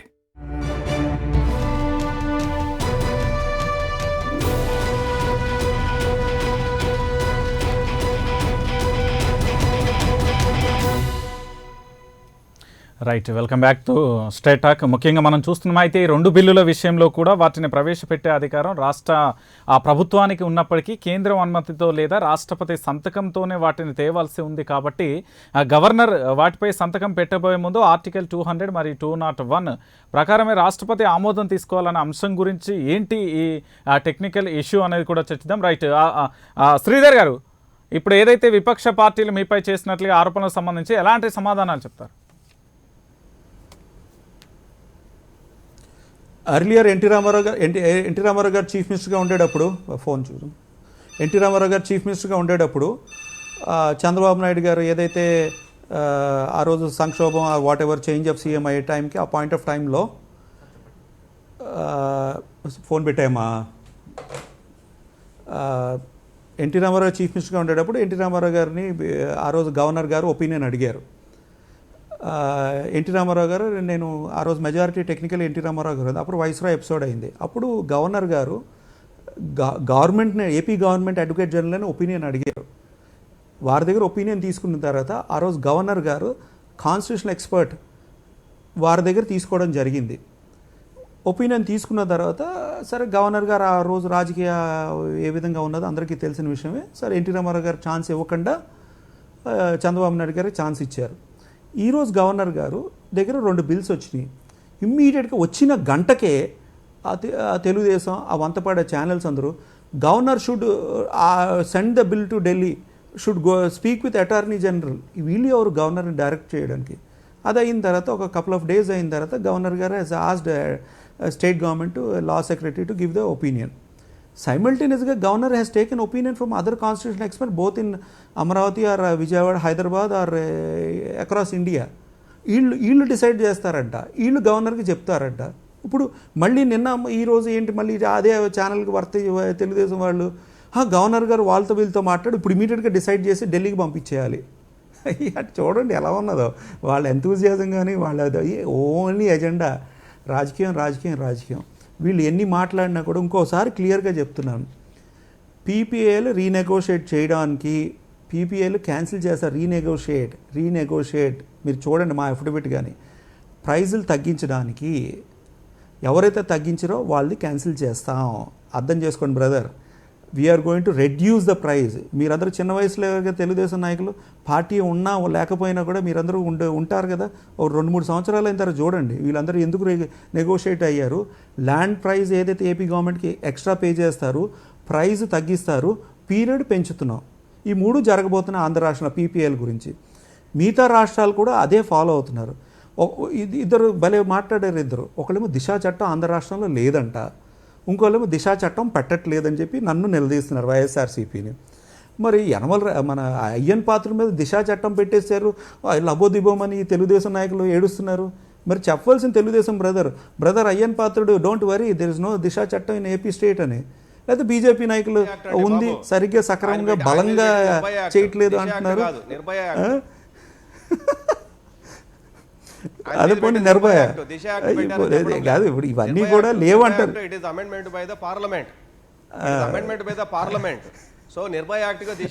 అదే వెయిట్ చేయండి. వినండి, నిర్భయ యాక్ట్ పెట్టారా, దిశ యాక్ట్ పెట్టారా, మీ అయ్యన్ పాత్రుడి గురించి ప్రెస్ మీట్లో వినండి. నేను అందుకనే చెప్తున్నాను, ఆయన అన్నమాటే చెప్తున్నాను. మీరిద్దరు పోనీ ఈ చర్చలో మీరిద్దరు ఏం మాట్లాడారు? ఒకళ్ళేమో బలంగా ఉంది దిశా చట్టం, ఇంకోళ్ళేమో బలహీనంగా ఉంది దిశా చట్టం అంటున్నారు కదా. వినండి మీరు ఆగండి, ఆయన ప్రెస్ మీట్ లో అన్నారు కాబట్టి ఆ మాట అంటున్నాను. మీరుంటే చూపించండి నా దగ్గర. వినండి, నాకు అన్నీ తెలుసు. మరి పక్కన విల్సన్ కి తెలీదా? విల్సన్ మీకేం తెలియదు అంటండి. విల్సన్ మీకు తెలియదు అంటే ఏమీను? విల్సన్ మీరు స్పందించండి, ఆయనకి విల్సన్ మీరు స్పందించండి తెలుగుదేశం బ్రదర్ కి, తర్వాత నేను స్పందిస్తాను. వినండి, కాదు మిమ్మల్ని క్రాస్ చేసింది విల్సన్ కదా, విల్సన్ మాట్లాడతాడు. విల్సన్ మీరు మాట్లాడండి, నో ప్రాబ్లం, నేను వింటాను. విద్యాసాగర్ గారు ఒక్క నిమిషం ఆయన నాకు వంతపడాల్సిన అవసరం లేదు. రైట్ శ్రీధర్ గారు ఇక్కడ ప్రధానంగా ఎవరు వంతపాడట్లేదు. మీ పార్టీకి ట్రాన్స్ఫార్మర్ పేలిపోయింది, సబ్ స్టేషన్ కాలిపోయింది, ప్రస్తుతానికి జనరేటర్ మీద ఉన్నారు. ఆ జనరేటర్కి పెట్రోల్ డీజిల్ కూడా పక్క చూపులు చూసి పక్క వాళ్ళని అడుగుతున్నారు. తెలంగాణ రాష్ట్రంలో మాట్లాడలేరు, ఢిల్లీలో స్పందించలేరు. ఆ డీజిల్ పెట్రోల్ వచ్చేంత వరకు నడుస్తుంది మీ బండి. మీలో ఎంతమంది వెళ్ళిపోతారు? నేను అదే ఓపెన్గా చెప్తున్నాను.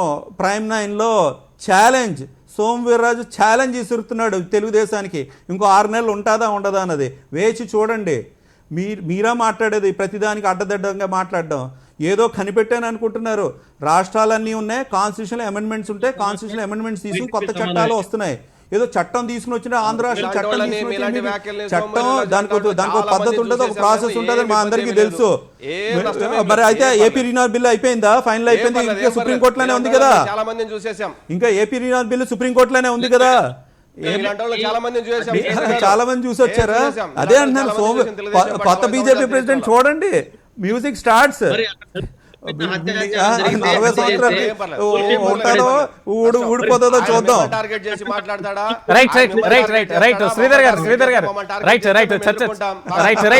చర్చ డైవర్ట్ చేస్తున్నారు సింపుల్ గా మైండ్ గా. రైట్ విద్యాసాగర్ గారు ఒక్క నిమిషం, ట్రాప్ లో పడకండి. రైట్ శ్రీధర్ గారు ట్రాప్ లో పడదు. రైట్ శ్రీధర్ గారు ఇక్కడ డైరెక్ట్ ప్రశ్న ఏంటంటే, గవర్నర్ గారు 2 బిల్లులను ఆర్టికల్ ఏదైతే 200 కింద కేంద్రానికి పంపకుండా ఎందుకు తీవ్ర జాప్యం చేస్తున్నారనేది ప్రధానంగా టీడీపీకి సంబంధించి మొదటి ప్రశ్న. ఈ రెండో ప్రశ్న కూడా ఉంది, ఎందుకంటే రాష్ట్ర ఎన్నికల అధికారిగా ఉన్న రమేష్ కుమార్ను కొనసాగించాలంటూ ఇటు సుప్రీంకోర్టు కానీ హైకోర్టు కానీ స్పష్టంగా ఆదేశాలు ఇచ్చినప్పటికీ ఎన్ఈసీ నియామకంలో గవర్నర్ గారు ఎందుకు ఇంత తాత్సర్యం చేస్తున్నారు అంటూ కూడా ఈ 2 ప్రశ్నలు ప్రధానంగా ఆరోపణ చేస్తున్నారు. దీనికి ఏం సమాధానం చెప్తారు శ్రీధర్ గారు? I'll differentiate both the things. High Court said go and appear before governor. High Court didn't say that he is election commissioner. High Court only said go to governor and present yourself. So Ramesh Kumar gar, he has presented himself before the governor. Simultaneously, Supreme Court also didn't say that you are the election commissioner. Go back to High Court direction is there, go to High Court. Anyway, contempt ఉంది, అది ఇది అయితే governor గారి దగ్గరికి వెళ్ళి రమేష్ కుమార్ గారు present అయ్యారు. Governor గారు ఏమీ అపాయింట్ చేయలేదు రమేష్ కుమార్ గారిని. అదే రోజు కావాలనుకుంటే 2 ఎమ్మెల్యేలు మినిస్టర్ చేశారు కదా గవర్నర్ గారు. ఈ మధ్యకాలంలో ఓత్ ఇచ్చారు కదా, 3వ ఓత్ ఇచ్చేసి ఇంకొక అరగంట టైం స్పెండ్ చేసి రమేష్ కుమార్ గారిని చేసేయచ్చు కదా. AP government runs in the name of the governor. But ఏంటంటే ఒక ప్రాసెస్ ఉన్నది, ఒక పద్ధతి ఉన్నది. నేను ఆ రోజు ఎన్టీ రామారావు గారు ఉన్న గవర్నర్ గారు ఏపీ గవర్నమెంట్ ఒపీనియన్ తీసుకున్నారు, మళ్ళీ కాన్స్టిట్యూషనల్ ఎక్స్పర్ట్ తీసుకున్నారు. ఈరోజు ఏపీ గవర్నర్గా ఉన్న ఆయన కూడా ఏపీ గవర్నమెంట్ ఒపీనియన్ తీసుకున్నారు, కాన్స్టిట్యూషనల్ ఎక్స్పర్ట్స్ ఒపీనియన్ తీసుకున్నారు. సో ఆయన టేబుల్ మీద ఉన్నది ఏది, ఆ 2 bills. Let him take his own time. ఎందుకు వీళ్ళకి అర్జెన్సీ ఏముంది తెలుగుదేశానికి? వాళ్ళకి నిద్ర పట్టట్లేదు ఒకటి. రెండోది, governor has recommended or transferred the file, take necessary action to AP government. Government has got certain machinery to work. ఆ మెషినరీ ఆ వర్క్ చేసి వస్తుంది. Then will do the needful for as for as election commissioner. వీళ్ళకి ఎందుకు ఈ విషయంలో కూడా వాళ్ళకి స్లీప్లెస్ నైట్స్ తెలుగుదేశానికి. మీరు చాలా అంశాల్లో ఉన్నాయి, బట్ ఎప్పుడు తెలుగుదేశం స్పందించదు, లేదా మాట్లాడదు. రాయలసీమ లిఫ్ట్ ఇరిగేషన్ మీద స్పందించదు. నిన్న మొన్న 4 రిజర్వాయర్ ప్రాజెక్ట్స్, 4 కాలాలు కేసీ కెనాల్ మీద జ్యుడిషియల్ రివ్యూ అయితే దాని మీద స్పందన లేదు, వాళ్ళకి స్టాండే లేదు. రైట్ శ్రీధర్ గారు ఒక్క నిమిషం టీడీపీకి సంబంధించి కూడా చిన్న ఇంటరాప్ట్. శ్రీధర్ గారు ఒక్క నిమిషం, లిఫ్ట్ ఇరిగేషన్ వెల్కమ్ చేశారు. రైట్ విద్యాసాగర్ గారు, ఇప్పుడు మనము నేను అడిగింది ఏంటి, ఆయన శ్రీధర్ గారు అందరి మీద నేను అడిగిదానికి సమాధానం చెప్పలేదంటారు. నేను అడిగింది ఏంటి, జీవో నెంబర్ 63 ఎంత విల్సన్ గారు ఆ జీవో ఏముంది, మీ పీపీఎల్ రద్దు చేస్తున్నామని ఇచ్చింది. అన్ని పీపీ కమ్మి మీ పీపీ రద్దు చేస్తున్నామని ఇచ్చింది. ఆ జీవోను స్టే ఇచ్చేసింది. తర్వాత విధిలేని పరిస్థితుల్లో రూల్ పొజిషన్ తెలుసుకున్న పరిస్థితుల్లో వీళ్ళు వెళ్ళి కాలు పట్టుకుంటున్నారు. దాని గురించి మాట్లాడరు. ఏదైతే పీపీఎల్ రద్దు ఇచ్చిన జీవో గురించి మాట్లాడరు. దిశ చట్టం గురించి అయ్యా బాబు రాష్ట్రపతి ఉత్తర్వు ఎక్కడుంది, ఎఫ్ క్లాజ్ తీసుకొచ్చారు కదా, అమెండ్మెంట్ ఎప్పుడు జరిగింది, దాని మీద ఏం డిసిషన్ తీసుకున్నారు, ఎప్పుడు ఉందో చెప్పండి అంటే ఇప్పుడు అయ్యన్న పాత్ర మీద పెట్టింది నిర్భయ యాక్ట్. నిర్భయ యాక్ట్ మన అందరికీ తెలుసు, it is under force in the country. రాయాలనుకుంటే దిశ యాక్ట్ అని చెప్పి నెంబర్ రాయాలా? Ranjith, just give me time to explain. ఒక్క నిమిషం ఆగండి.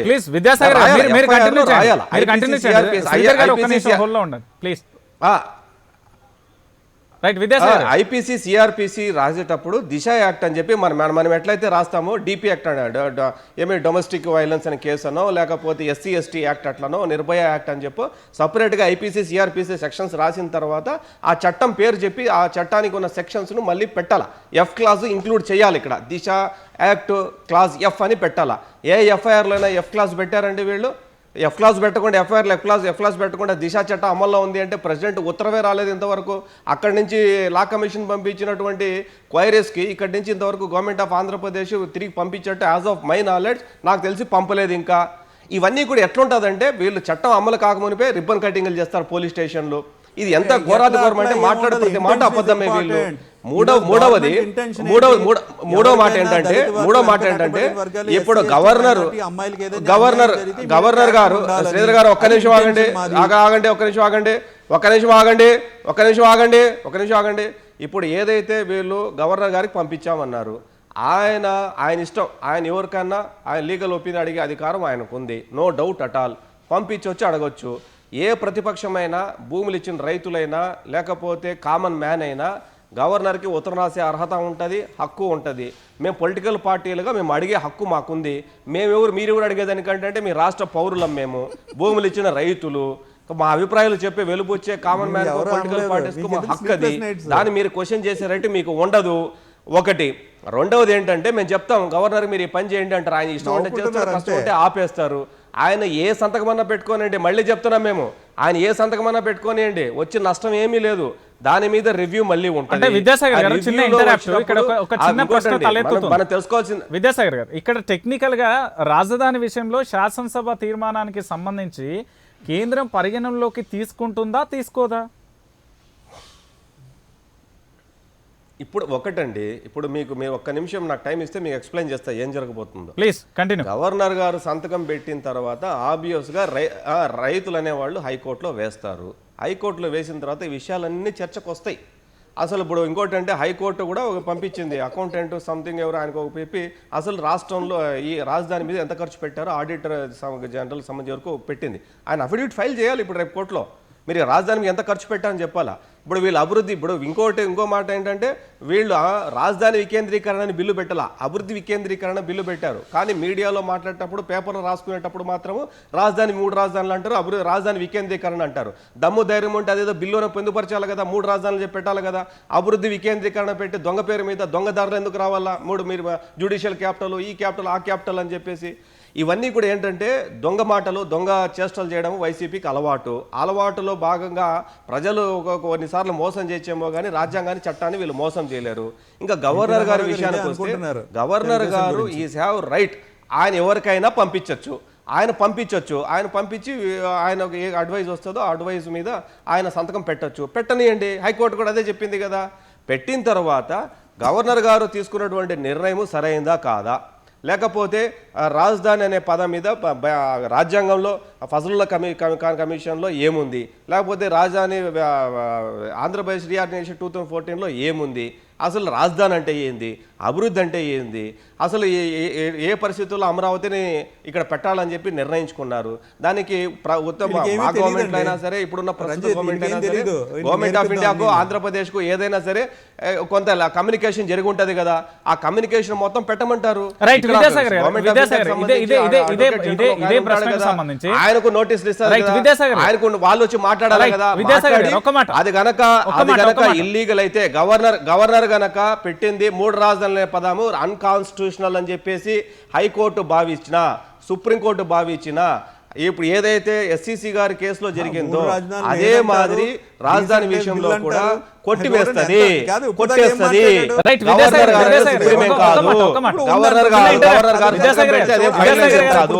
విద్యాసాగర్ అంటే ఒక్క నిమిషం, ఒక్క మా నిమిషం. రైట్ అది, మా రైట్ అది, మేము అడ్వైస్ చేయడానికి మా రైట్ అది, మమ్మల్ని అడ్వైస్ చేయొద్దని రైట్, రైట్, ఒక్క నిమిషం, ఒక్క నిమిషం. విద్యాసాగర్. ఎవరైనా అడ్వైస్ చేయొచ్చు, ఎవరైనా లేఖలు రాయొచ్చు, తప్పేముందని అడ్వైస్ దాంట్లో. చేసే దానికి ఎందుకు విధంగా ఉందా, మేము లేకపోతే ఉత్తరాలు డిమాండ్ చేసే రాస్తేనో, మేము విధంగా సలహాలు ఉందా, ఇస్తేనో, అందరూ మేము ఏదైనా పేపర్లో పెడతాను, మీకెందుకు ఉలుకు, మీకెందుకు ఉలుకు, మీకెందుకు ఉలుకు, మేము రాస్తే మీకెందుకు ఉలుకు, మేము ఉత్తరాలు రాయవద్దా, మేము రాయకూడదు చెప్పొద్దా, చెప్పడం కూడా మీకెందుకు ఉలుకు. గవర్నరే వద్దన్న వాళ్ళు అరే, గవర్నర్ మీద డిపెండ్ అవుతారు. అరే మేము గవర్నర్ వ్యవస్థ మీరు వద్దన్నారు, మీరు రాజ్యాంగ వ్యవస్థనే వద్దంటున్నారు కదా. నో గవర్నర్ అంటారు. మీరు గవర్నర్ మీరు వైసీపీ పార్టీ వాళ్ళు, రక్షించాలి మిమ్మల్ని. వైసీపీ పార్టీ వాళ్ళు రాజ్యాంగ ఈ రోజు మీరు వైసీపీ పార్టీ వాళ్ళు మేము ప్రజల చేత ఎన్నుకోబడినటువంటి ప్రభుత్వం ఉండగా రాజ్యాంగ వ్యవస్థలు ఎందుకు అని మీరు మాట్లాడుతున్నారు. మేము మాట్లాడలా, మేము కాదు మాట్లాడింది. 150 సీట్లు మాకు వచ్చాయి, మేము ప్రజల చేత ఓటేసుకున్నాము, మేము ఎలక్ట్ అయ్యాము, కాబట్టి నువ్వెవరు చెప్పడానికి అని చెప్పేసి రాజ్యాంగ వ్యవస్థను అవహేళన చేస్తున్నది మీరు కదా. మేము గవర్నర్ గురించి కాదు, మేము సుప్రీం ఓట్లు మాకేశారు, మీరు ఎవరు మాట్లాడడానికి, మీకేం హక్కు ఉంది? మీరు కోర్టును తిట్టారు, హైకోర్టును తిట్టారు, సుప్రీం కోర్టును తిట్టారు, గవర్నర్ తిట్టారు, కాన్స్టిట్యూషనల్ బాడీస్ అన్నింటినీ కూడా క్రిటిసిజం చేస్తున్నారు మీరు కదా, మేము కాదు కదా. మేము కాదు కదా చేస్తున్నది, మీరు కదా చేస్తున్నది, మీరు కదా ఆ మాట మాట్లాడింది, మీకు కదా కంటెంప్ట్ ఆఫ్ కోర్టులు వచ్చినాయి, మాకు రాలేదు కదా, మాకు రాలేదు కదా. మీరు కదా చెప్పింది ఆ మాటలు. సుప్రీం కోర్టులో కూడా అందుకోసమే కదా మన హరీష్ సాల్వే గారు ఎత్తితే నోటీసులు ఇమ్మని చెప్పింది. ఇవన్నీ మీరు చెప్పే మాటలు, మేము చెప్పిన మాటలు కాదు. రాజ్యాంగ వ్యవస్థలను అవహేళన చేస్తూ హైకోర్టు సుప్రీంకోర్టు ఆర్డర్లు ఇంప్లిమెంట్ చేయకుండా కుప్పిగంతులు వేస్తున్నది మీరు. సుప్రీంకోర్టుకు 3 సార్లు విద్యాసాగర్ గారు ఒక్క నిమిషం, విద్యాసాగర్ గారు ఒక్క నిమిషం, విద్యాసాగర్ గారు, విద్యాసాగర్ గారు చిన్న ఇంటరప్ట్ ఒక్క నిమిషం. మా కామెంట్ లో పోలేదు కదా. రైట్ విద్యాసాగర్ గారు ఒక్క నిమిషం, ఎన్టీ రామారావు విషయం మాట్లాడుతున్నారు. అధికార మార్పిడి ఒక పార్టీలో జరిగేదానికి 33,000 మంది రైతుల విషయంలోనూ మీకు పోలిక పెట్టి మాట్లాడటంలోనే మీరు ఎంత మాత్రం మాట్లాడుతున్నారో, ఏ థాట్ తో మాట్లాడుతున్నారో అర్థమవుతుంది. 33,000 ఎకరాలు ఇచ్చేటువంటి 29,000 రైతుల యొక్క హక్కులు కాలరాసే విధంగా వైసీపీ పార్టీ కనుక ముందుకు పోతే దానికి చట్టాలు ఉన్నాయి, సుప్రీంకోర్టు ఉండదు, హైకోర్టు ఉండదు, ఏం ఇబ్బంది ఏం లేదు. మీరు మళ్ళీ చెప్తున్నా, మీరు ఛాలెంజ్ చేస్తున్నా, మీరేదో సోమిరాజు గురించి చెప్తున్నారు కదా, నేను స్ట్రైట్ అవే వైసీపీ పార్టీకి చెప్తున్నా, మీరు తల కింద పెట్టి కాళ్ళు పైకి పెట్టినా 3 రాజధానులు కాదు కదా, రాజధాని అనే పార్టీని తీసుకోబోయే పరిస్థితే లేదు మీకు. మీకు అటువంటి ఛాన్సే లేదు, రాదు, ఉండదు. ఎందుకంటే ఊరికే మాట్లాడటం, ఎందుకు ఊరికే మాట్లాడటం? మీ తల కింద తపస్సు చేయాలా? అమరావతిని don't divert the topic. Sridhar గారు, don't divert the topic. You confine the topic, don't bring into the discussion unwanted issues. Discussion తీసుకురావద్దండి. అన్వాంటెడ్ ఇష్యూస్ కాదు, నేను చెప్పిన ఇష్యూస్ మీద మాట్లాడండి. నేను చెప్పిన విషయం మాట్లాడి ఎన్టీ రామారావు గురించి అవసరం లేదు. నేను రాజశేఖర్ గురించి మాట్లాడలా, మీరు ఎన్టీ రామారావు గురించి మాట్లాడద్దు. You know have right to talk about NT Ramarao garu. You don't have right. So నేను రాజశేఖర్ గారి గురించి మాట్లాడతా. మీరు ఇప్పుడు టాపిక్ కన్ఫైన్ అవ్వండి, ఇప్పుడు మాట్లాడదాం. అంతే తప్ప మీరు ఏందేందో అధికార మార్పిడికి భూములు ఇచ్చిన రైతులకు ముడిపెట్టి మాట్లాడితేనే మీ ఇంటెన్షన్ అర్థమవుతుంది.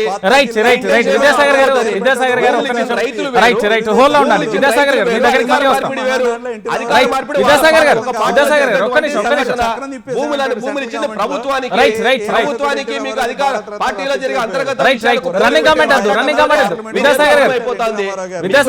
బోడిగుండకు మోకాలికి ముడిపెట్టే మాట్లాడే పద్ధతులు మానేసి కన్స్ట్రక్టివ్ గా మాట్లాడడం నేర్చుకోండి. రైట్ విద్యాసాగర్ గారు ఒక్క నిమిషం. శ్రీధర్ గారు, ఇక్కడ ఏదైతే అధికార వికేంద్రీకరణ 3 రాజధానులు విభిన్నమైన ప్రకటనతో మీరు ముందుకు వస్తున్నారు అనే ఒక కొత్త అంశం తెర మీదకి వస్తుంది. ఏంటి అసలు ఇక్కడ 3 రాజధానులు అనే అంశాన్ని తెర మీదకి తీసుకొస్తున్నారా, అధికార వికేంద్రీకరణ? Please clarity. వాళ్ళు బిల్లు పెట్టింది అభివృద్ధి వికేంద్రీకరణ. 3 రాజధానులు క్లారిటీ ఇస్తారు. ఒక్క నిమిషం. బయటికి ప్రెస్ లో మాత్రం ఈ మాటలు మాట్లాడతారు. పెట్టని చూపించండి. 3 రాజధానులు బిల్లు పెట్టారా? విద్యాసాగర్ గారు క్లారిటీ ఇవ్వనివ్వండి ప్లీజ్. శ్రీధర్ గారు, ఆ పెట్టే దమ్ము ధైర్యం లేదు. 3 రాజధానులు అని చెప్పేసి బిల్లులో పెట్టే దమ్ము ధైర్యం లేనటువంటి పార్టీ బయటకు వచ్చేసి మీడియాలో ఇష్ట ప్రకారం మాట్లాడతారు. వీళ్ళు అభివృద్ధి వికేంద్రీకరణ పేరు మీద బిల్లు పెట్టి బయటకు వచ్చి 3 రాజధానుల పేరు మీద మాట్లాడి దొంగ మాటలు మాట్లాడేసి ఇండైరెక్ట్ గా మాట్లాడే దమ్ము లేని పార్టీ వైసీపీ పార్టీ. వీళ్ళు కూడా మాట్లాడితే అవుతుందా? నవ్వుకుంటున్నారు మిమ్మల్ని అందరినీ చూసి. బ్రదర్ ఇప్పుడు ఇందాక ఏమన్నాడు, మిమ్మల్ని చూసినా కూడా మీరే సమాధానం లేక చూసే ప్రజలు మిమ్మల్ని చూసి నవ్వుకుంటారు, మమ్మల్ని కాదు. నేను అడిగిన 3 క్యాపిటల్స్ ఉన్నాయి, అది అక్రమం సక్రమం కాదన్నాడు. మళ్ళీ అదే సెంటెన్స్ లో ఆఖరిలో ఏమన్నాడు, 3 రాజధానులు పెట్టలేదు, డీసెంట్రలైజేషన్ బిల్లు పెట్టారు అని చెప్పి తనే చెప్తున్నాడు. అంటే చెప్తున్నాను వాళ్ళ వైఖరి చూడండి. అంటే రాజకీయ ఇన్సాల్వెన్సీ, బ్యాంక్రప్సీ, తెలుగుదేశం రాజకీయ బ్యాంక్రప్సీ, దానికి శుభ సూచన ఏంటంటే సోమవీర్రాజు బీజేపీ ప్రెసిడెంట్ అవడం అల్టిమేట్ మాట. అల్టిమేట్ కాఫీన్కి లాస్ట్ నెయిల్ అంటాం. కాఫీన్కి లాస్ట్ నెయిల్ ఏంటంటే తెలుసా, సోమవీర్రాజు బీజేపీ ప్రెసిడెంట్ అవడం. ఇప్పుడు కాఫిన్ బాక్స్ రెడీ అయిపోయింది, కన్నా లక్ష్మి తయారు చేస్తాడు. శ్రీధర్ గారు చిన్న ఇంటరాప్ట్ కాఫిన్ బాక్స్ నెయిల్ వేయడమే, సోమవీర్రాజుని అపాయింట్ చేయడం. విద్యాసాగర్ గారు ప్లీజ్ ప్లీజ్ ఒక్క నిమిషం ఎన్ని మాట్లాడు విద్యాసాగర్ గారు. You are no way concerned to Somveer Raju. అయ్యో why are you bothered? Why are you bothered? మాట్లాడడానికి కూర్చున్నారు ఇక్కడ. మీరు వైసీపీ పార్టీని మాట్లాడుతున్నారా, సోమవీర్ గురించి మాట్లాడుతున్నారా? Why are you bothered? అంటే ఆర్టీ విల్సన్ గారు ఉన్నారు, ఆయన మాట్లాడుకుంటారు. అయ్యో why are you bothered? When I can speak about Kanna Lakshmana, I can also speak about Somveer Raju also. Right Vidyasagar గారు ఒక్క నిమిషం. శ్రీధర్ గారు ఒక్క మాట. ఎందుకు పదే సోమవీర్రాజుకు సంబంధించి ఏదైతే విపక్ష పార్టీలకు సంబంధించి టీడీపీ కానీ లేకపోతే భారతీయ జనతా పార్టీకి సంబంధించి కానీ ఎందుకు పదే సోమవీర్రాజు పేరు తెర మీదకి తీసుకొస్తున్నారు? ఆయన మాట్లాడుకుంటాడు. అది కాదు, నేను అందుకనే చెప్తున్నాను కదా. ఇప్పుడు టీవీలో ఉన్న విద్యాసాగర్ ఇరిటేట్ అయిపోతున్నాడు, టీవీ చూసే తెలుగుదేశం వాళ్ళు కూడా ఇరిటేట్ అయిపోతారు. నేను అందుకు చెప్తున్నాను వాళ్ళకి. ఎన్టీ రామారావు గారు ఆత్మ నవ్వుకుంటుంది, లక్ష్మీపార్వతి గారు కూడా ఇక్కడ విజయవాడలోనే ఎక్కడ ఉన్నారంట, వారి ఇల్లు వాళ్ళ ఆఫీస్, ఆవిడ నవ్వుకుంటున్నారు. ఈ డిబేట్ చూసి నవ్వుకుంటున్నారు. అరే ఆగవై నేను టెక్నికల్ మాటలు ఏం మాట్లాడేసో, సెల్ఫ్ గోల్ వేసుకుని టెక్నికల్ గా మాట్లాడానంటావేంటి? రామారావు గురించి అదే నేను చెప్తున్నాను, టెక్నికల్ నేను 2 ముక్కలు తేల్చేసాను నీ టెక్నికాలిటీస్ అని. నేను టెక్నికాలిటీస్ అని 2 నిమిషాల్లో తేల్చేసాను. నీ దగ్గర విషయం లేదు, నీ దగ్గర విషయం లేదు, తెలుగుదేశం దగ్గర విషయం లేదు, వైసీపీ క్వశ్చన్ చేసేంత విషయం లేదు. నో గవర్నర్ అంటారు వాళ్ళే. ఇప్పుడు గవర్నర్ రక్షించాలంటారు, నో బీజేపీ అంటారు, బీజేపీ రక్షించాలంటారు. వాళ్ళ అపోజిషన్ పార్టీ కదా, అపోజిషన్ పార్టీ కెపాసిటీ లేదు, అయిపోయింది వాళ్ళకి, అయిపోయింది కాబట్టి ఇంకేం లేదు. గవర్నర్ గారు పరిరక్షిస్తే ఈ చంద్రబాబు నాయుడు గారి సిండికేట్ ఏంటంటే 4 టీవీ ఛానల్లో మాట్లాడతారు అంతే, వాళ్ళకి మిగిలింది ఏమీ లేదు. 4 టీవీ ఛానల్స్, 2 పత్రికలు, 29 విలేజెస్. మీరు 4 ఛానల్సే మీకు రానివారు, మిమ్మల్ని రానివారు అక్కడికి. మీరు అక్కడ ప్రైమ్ లైన్ కూడా నీల్ మీడియా అంటారా? రైట్ విద్యాసాగర్ గారు, శ్రీధర్ గారు ఒక్క నిమిషం అండి.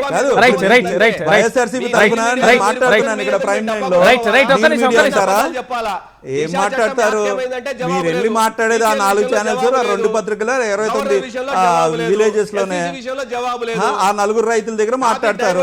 ఆ 4 రైతుల్లో మిగతా ఉన్న 6 రైతులు కూడా వైఎస్ఆర్సీపీ ప్రభుత్వం మేలైన విధంగా కాంపన్సేషన్ ఇస్తుంది. రైట్ విద్యాసాగర్ గారు ఒక్క నిమిషం రన్నింగ్ కామెంట్ వద్దు. విద్యాసాగర్ గారు ఒక్క నిమిషం, శ్రీధర్ గారు ఒక్క నిమిషం. రైట్ మీరిద్దరు హోల్డ్ లో ఉన్నారు. రైట్ ఆర్డి విల్సన్ గారు ఫైనల్ గా ఏం చెప్తారు ఈ చర్చా వేదికలో? విల్సన్ గారు, విద్యాసాగర్ గారు ఒక్క నిమిషం. రైట్ విల్సన్ గారు సపోర్ట్ లేదు అనుకుందాం 5 నిమిషాలు. రైట్ విల్సన్ గారు ప్లీజ్ మీరు కంటిన్యూ చేయండి. రైట్ విల్సన్ గారు, మీ ముఖ్యమంత్రి కనపడకెందుకు పోతున్నాడు? మీ ముఖ్యమంత్రి మీ ఎమ్మెల్యేలు పర్యటించలేని పరిస్థితి. రైట్ విల్సన్ గారు, రైట్ ప్లీజ్ చెప్పండి. రైట్ ఫైనల్ గా ఏం చెప్తారు ఏదైతే విమర్శలకు సంబంధించి? ఆంధ్రప్రదేశ్ అసలు ఆంధ్రప్రదేశ్ రాష్ట్రంలో ఏం జరుగుతుంది ఈ 2 బిల్లుల వ్యవహారానికి సంబంధించి? నేను ఒకటి చెప్తున్నానండి, చెప్పండి. నిమ్మగడ్డ రమేష్ కుమార్ గారిని పునర్నియామకం జరగాల, అందులో ఇంకొక మాట లేదు. బీజేపీ దానికి అండగా నిలబడుతుంది. ఇక అమరావతి రాజధానికి కొనసాగాలనేది నిన్న మా సోమవీర్రాజు గారు బాహాటంగా మీడియాలో కూడా ప్రకటించారు. గవర్నర్ ఆ కోర్టులో బంతుంది కాబట్టి గవర్నర్ గారు తీసుకున్న నిర్ణయాన్ని బట్టి మా కార్యాచరణ భవిష్యత్తులో ఎలా ఉండాలనేది మా కేంద్ర నాయకులు, రాష్ట్ర నాయకులు నిర్ణయిస్తారు. సోమవీర్రాజు గారు అధ్యక్షుడు అయిన తర్వాత మేము 2 పార్టీలని ఖచ్చితంగా సమాన దూరంలో ఉంటాము. కాబట్టి ఏ పార్టీకి అనుకూలం కాదు, ఏ పార్టీకి మేము ప్రత్యేకించి వ్యతిరేకం కాదు. మమ్మల్ని ఏదో సోమవీర్రాజు గారు వచ్చారు మాకేదో అనుకూలం అనే భ్రమలు మాత్రం వైసీపీ ప్రభుత్వం ఉండాల్సిన అవసరం లేదు. సమస్యల మీద మేము పోరాడతాం. ఇంతకుముందు ఇసుక సమస్య కావచ్చు, అదేవిధంగా దళితుల సమస్య కావచ్చు, ప్రతి సమస్య రాష్ట్ర ప్రభుత్వం ఏదైనా ప్రజా వ్యతిరేక నిర్ణయాలు తీసుకుంటే వాటికి వ్యతిరేకంగానే పనిచేస్తాం. రాష్ట్ర ప్రభుత్వానికి ఎక్కడ సహకరించాల్సిన అవసరం ఉంటే సహకరిస్తాం. అది డెమోక్రటిక్ వేలో ఉంటుంది. పోలవరం నిధులు రాకపోతే దానికి సహకరిస్తాం.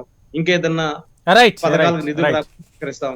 పీపీఎల్ రద్దు లాంటి నిర్ణయాలు తీసుకుంటే అది సరైనది కాదని ఆల్రెడీ మా కేంద్ర మంత్రులు ఏదైతే చెప్పారో దానికి మేము కట్టుబడి ఉంటాం.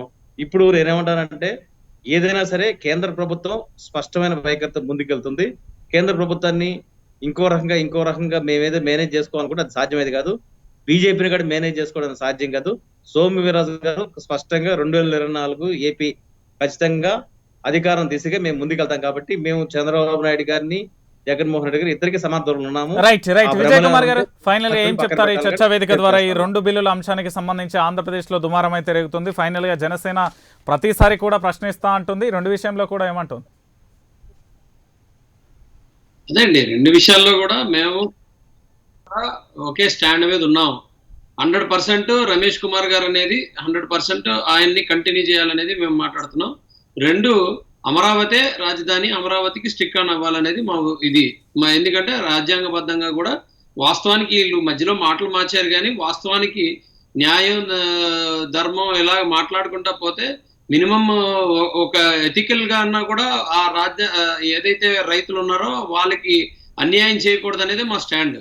వాళ్ళు ఎట్టి పరిస్థితుల్లో న్యాయం చేయాలి. ఏదో శ్రీధర్ గారు ఇష్టం వచ్చినట్టు నవ్వుకుంటూ ఎటకారంగా ఈయనకి నవ్వచ్చు, కాకపోతే వాళ్ళు పాపం 200-250 రోజుల నుంచి పాపం బిక్కుమని ఉన్నారు. అంటే ఇక్కడ ఎలా ఉందంటే ఈ రాష్ట్రంలో ఇది ఎలక పిల్లి అంటాం కదా, పిల్లికి చెలగాటం, ఎలక ప్రాణ సంకటం.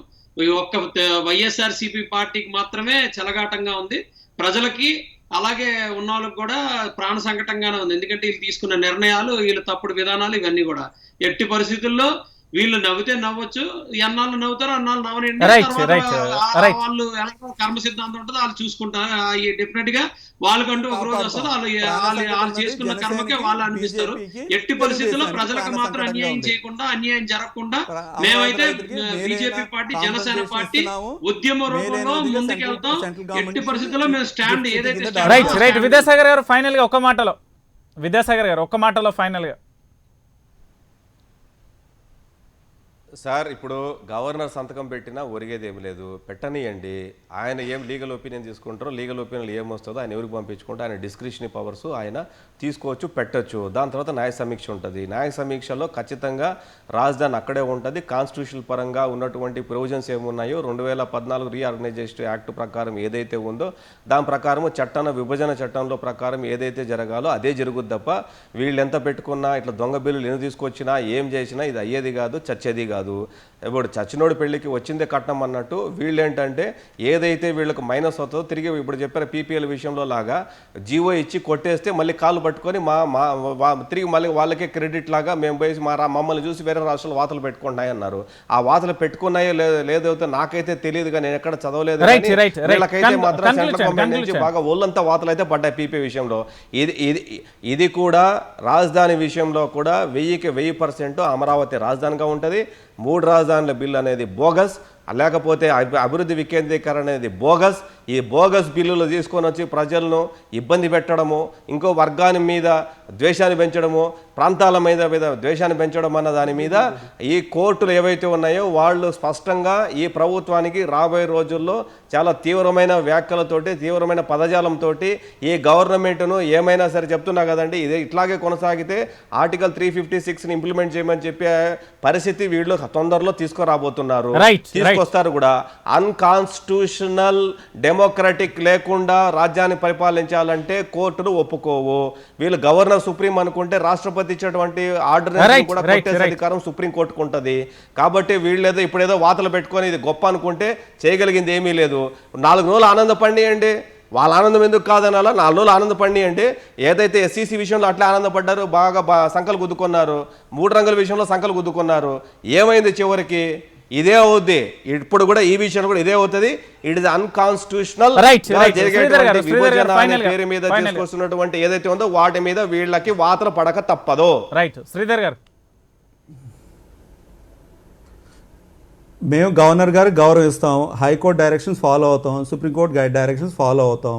మార్పులు చేర్పులు అని జరుగుతుంది. కాన్స్టిట్యూషన్ ఇస్ ఎటర్నల్లీ రీమాడిఫికేషన్ జరుగుతూ ఉంటుంది.